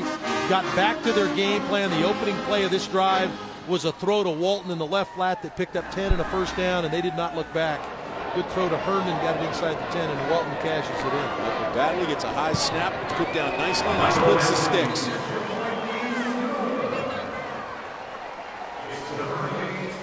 This is what you were talking about, Arch. Well, Mark Walton is the other back. Yearby gets a little bit of the headlines now that Duke Johnson's gone, but Walton's been the headliner today. 3 touchdowns on the day, and you can see the quickness and the ability that made him one of the highly sought-after high school seniors out of Booker T. Washington High School. Here's the screen where he breaks 4 tackles and gets in the end zone. And then, of course, the last one, he goes in virtually untouched. Mark Walton, the fastest back, and you're right, Arch, he is special. That's what you were talking about, huh? Carried the ball, caught the ball, multifaceted guy, and kind of out of that same vein as you look at these guys, Yearby and Walton. You look at the last couple guys that have carried the ball successfully here at Miami. Look at Duke Johnson, very similar sized guy. You look at Lamar Miller, who plays for the Dolphins, very similar sized guy. So they've got a little bit of something going on with that 5'10", 205-pound back that can hurt you. Exactly. 6:41 remaining in this ball game, and that may have closed the door. That was a door slammer by Walton. This kick is returnable, taken at the 5. Marcus Marshall finds a little gap and carries it across the 30 to the 34-yard line. Boy, what a big weekend in the ACC, and congratulations. Notre Dame won the women's individual NCAA lacrosse country title today. Syracuse won the ACC's first ever NCAA men's cross-country title today. Syracuse and North Carolina, they face off in the NCAA field hockey title. That'll be tomorrow. So a lot going on in the Atlantic Coast Conference, and congratulations to the champions and to the runner-ups.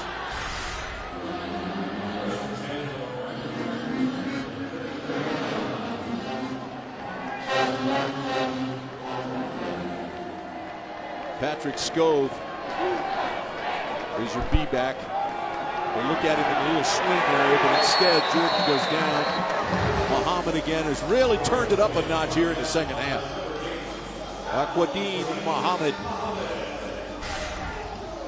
Well, Muhammad has been around the quarterback a lot of the day today, working against the wide receiver. And if I'm Muhammad, my eyes got pretty big knowing that a wide receiver is trying to block me right there. Exactly. That's a pretty good bull rush, too. Our First and 10 line brought to you by YP.com, the even more powerful Yellow Pages. One app, one site. YP can do that. 2nd and 15.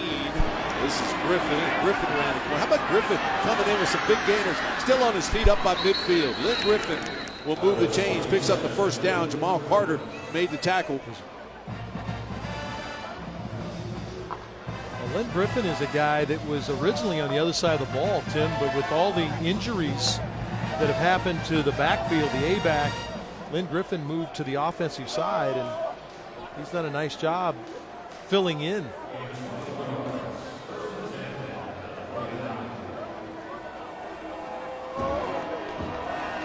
Run the option again.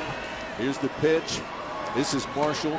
He's the big back that goes into Miami territory and down inside the 40. Gotten a little mileage out of the lead option here in the second half. Lead option meaning a back gets out in front of lead block, and then they just work it with the B-back and that option play. Roddy got a little mileage out of that. He sure did, Arch. And a guy on the Miami defense that Coach DiNapoli pointed out to us was Artie Burns, and he talked about the fact that Artie Burns has overcome a lot this year. He lost his mother tragically before the Duke game, but has played well every year, has come to work every day. And he said that if you think that you've got something going on, just look at what Artie's got going on and what he's done this year. Well, he's had a good year, Roddy. You're exactly right. Tough-minded kid, and leads the ACC in interceptions. You can't imagine the emotions that young man has gone through. And Larry Scott talked about how his teammates have tried to wrap their arms around him, let him know he's part of the family. But that's tough, lose your mom. Saw the day that Artie Burns was having right there. It's tough to get around his corner. Comes out of that cornerback position, covers it well. He set the edge last week. He's doing it again here today. Strong game. Ball's on the ground again, and they cannot recover it. Boy, Crawford tried to get a hold of it, but Crawford knocked it out of bounds. Yeah, and Paul won't be happy if the ball's on the ground, but this is Matthew Jordan trying to make a play. He ducks it inside. He's going to pitch it, and we see some of the greats of the game run the option and make that play, and he missed out on it. But I think I really admire how hard the kid's played. Obviously, you always go in as the backup quarterback thinking at some point you're going to get your numbers coming, but one of the more dynamic players in ACC football, maybe the nation, and Justin Thomas goes down. This kid's come in and played pretty solid. 3rd down and 11. You talk about the greats of the game. Here's young Matthew Jordan, rolls right, throws, has it complete. That'll be another first down for Georgia Tech. But you talk about the greats in the game. How about Ed Reed here in Miami? Tomorrow he goes into the Baltimore Ravens Ring of Fame. Congratulations to Ed. Well, what took him so long? Should have put him in while he was still playing. Exactly. Yeah, some great players have put on the U and played here. How about this play by Matthew Jordan? Under a little bit of duress there. Does a good job of checking it down, finding Lynch. Another first down.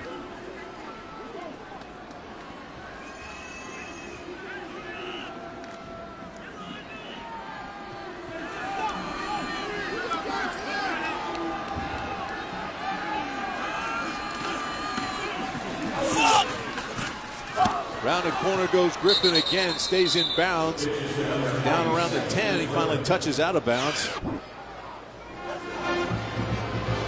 Now this is when you play this offense, Tim, we've seen teams that it's power football, run the football.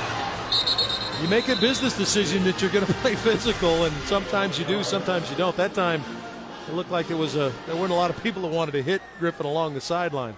Georgia Tech about to go over 300 yards rushing. They're right at it right now. 299.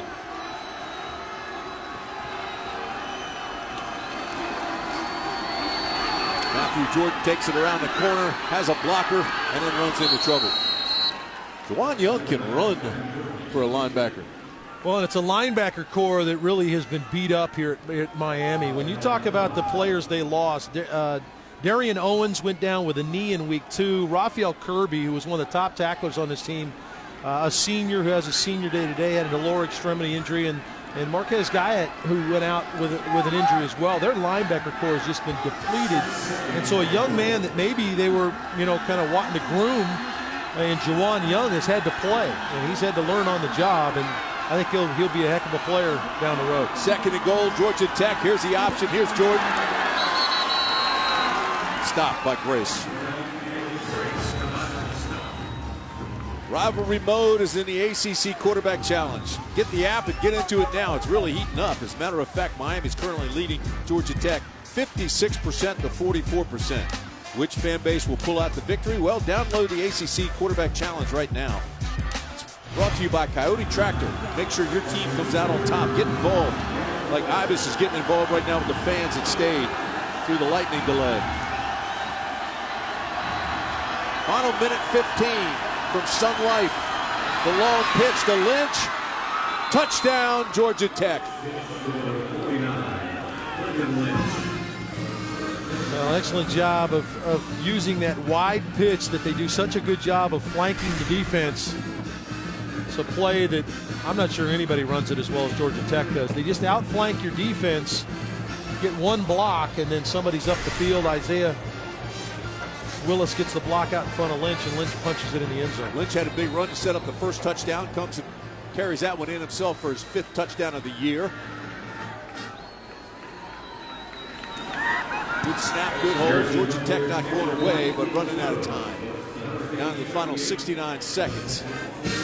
Well, we hear coaches talk about that the turnover ratio and the plus minus, and can you be +2, +3? They have stats on all that, and that's what you point directly to in this game is turning the football over. You look at an excellent 10-play, 67-yard drive, 5.5 minutes off the clock.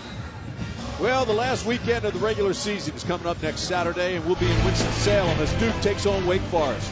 Blue Devils trying to improve their bowl status behind one of the best defensive players in the nation, Jeremy Cash. Brandon Chubb's getting it done on the defensive side for the Demon Deacons. Coverage on the ACC Network. It all begins at noon with the ACC Blitz pregame show powered by Ram Trucks with Katie Wiggum and Tommy Bowden. Katie Wiggum and Tommy did a nice job today through the lightning delay. Got to see some of the State-Syracuse game and peek through that little window, which is always good. You know, Tim, we've watched all season long. The ACC has a lot of young teams, young football teams, and I think if you look at the top 7, 8 teams in the country, you'd find 4 or 5 ACC teams in that mix. Miami is one of them. Georgia Tech, a lot of young players here. We talk about, you just mentioned NC State, one of the youngest teams in the country. So those guys winning and getting a taste of success. I'm excited about the battle we're going to. I know this one is far from over here as we get an onside kick and Miami handles it. But you got to get excited about next season. I don't want to look that far ahead, but I mean, we need a lot of good players coming back. No question about that, partner. You just saw one up there, Lawrence Cager, the freshman, who recovered the onside kick. They had the hands team.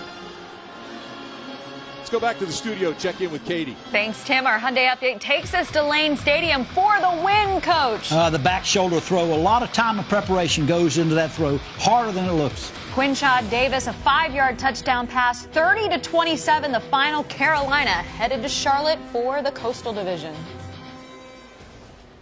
Wow. The all-time touchdown maker, Quinshad Davis, the old man of the wide receiver corps, makes the play to win it. Backside throw that used to do so well. Still have a man down, trying to figure out who it is. Got a lot of people around him.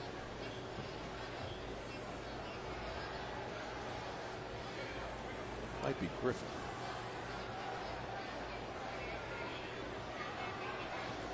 See if we can see. Yeah, it is.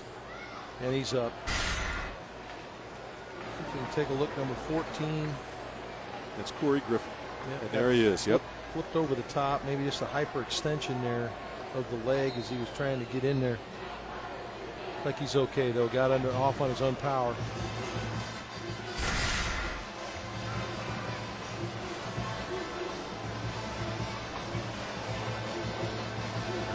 Well, this is it's a good win for Miami. Come out and with everything that we talked about going on with the program, and guys continue to compete. It's a heck of a point, Art. You're exactly right. I mean, you fire your coach mid-season after the loss at Clemson, and you're going to get your 7th win here, 7-4. They can get their 8th at the end of the season here, and then go to a bowl win. That's a 9-4 season. Same season your coach gets fired. Wow. Doesn't happen that often. Yeah, it says a lot about the players and keeping their focus, and it says a lot about Larry Scott and the staff continuing to coach. I think there's a lot of excitement around the program. Obviously, there's a ton of uncertainty because you don't know who's going to be the head guy, but I can guarantee you're going to see that guy right there walking someone's sideline as the head guy in the very near future. We were very impressed with Larry Scott. That's, I was just thinking that. You and I walked out of that room after our meeting with Larry Scott yesterday. We looked at each other and almost at the same time said, he's impressive. Yeah, he was fun to talk to. He's going to benefit somebody's program. Final seconds tick away. Big win for the Canes here today, 38-21. Well, for Coach Johnson, his team's got to get ready for the rival, the Georgia Tech game next weekend. That'll be in their building. They were able to win in Athens, so you can bet that's good old-fashioned hate. They'll be ready to play. They didn't play well today, but they'll be ready to play for that one. Yeah, no question about it. Next Next week, rivalry Saturday. And again, we'll be in Winston-Salem. For highlights and must-see moments from this game and others, check out theACC.com. Join us for the ACC Blitz powered by Ram Trucks next Saturday at noon, followed by Duke at Wake Forest. You've been watching coverage of Atlantic Coast Conference football on the ACC Network. It's an exclusive production of Raycom Sports. For Roddy Jones, Dave Archer, I'm Tim Brandt. So long from Miami.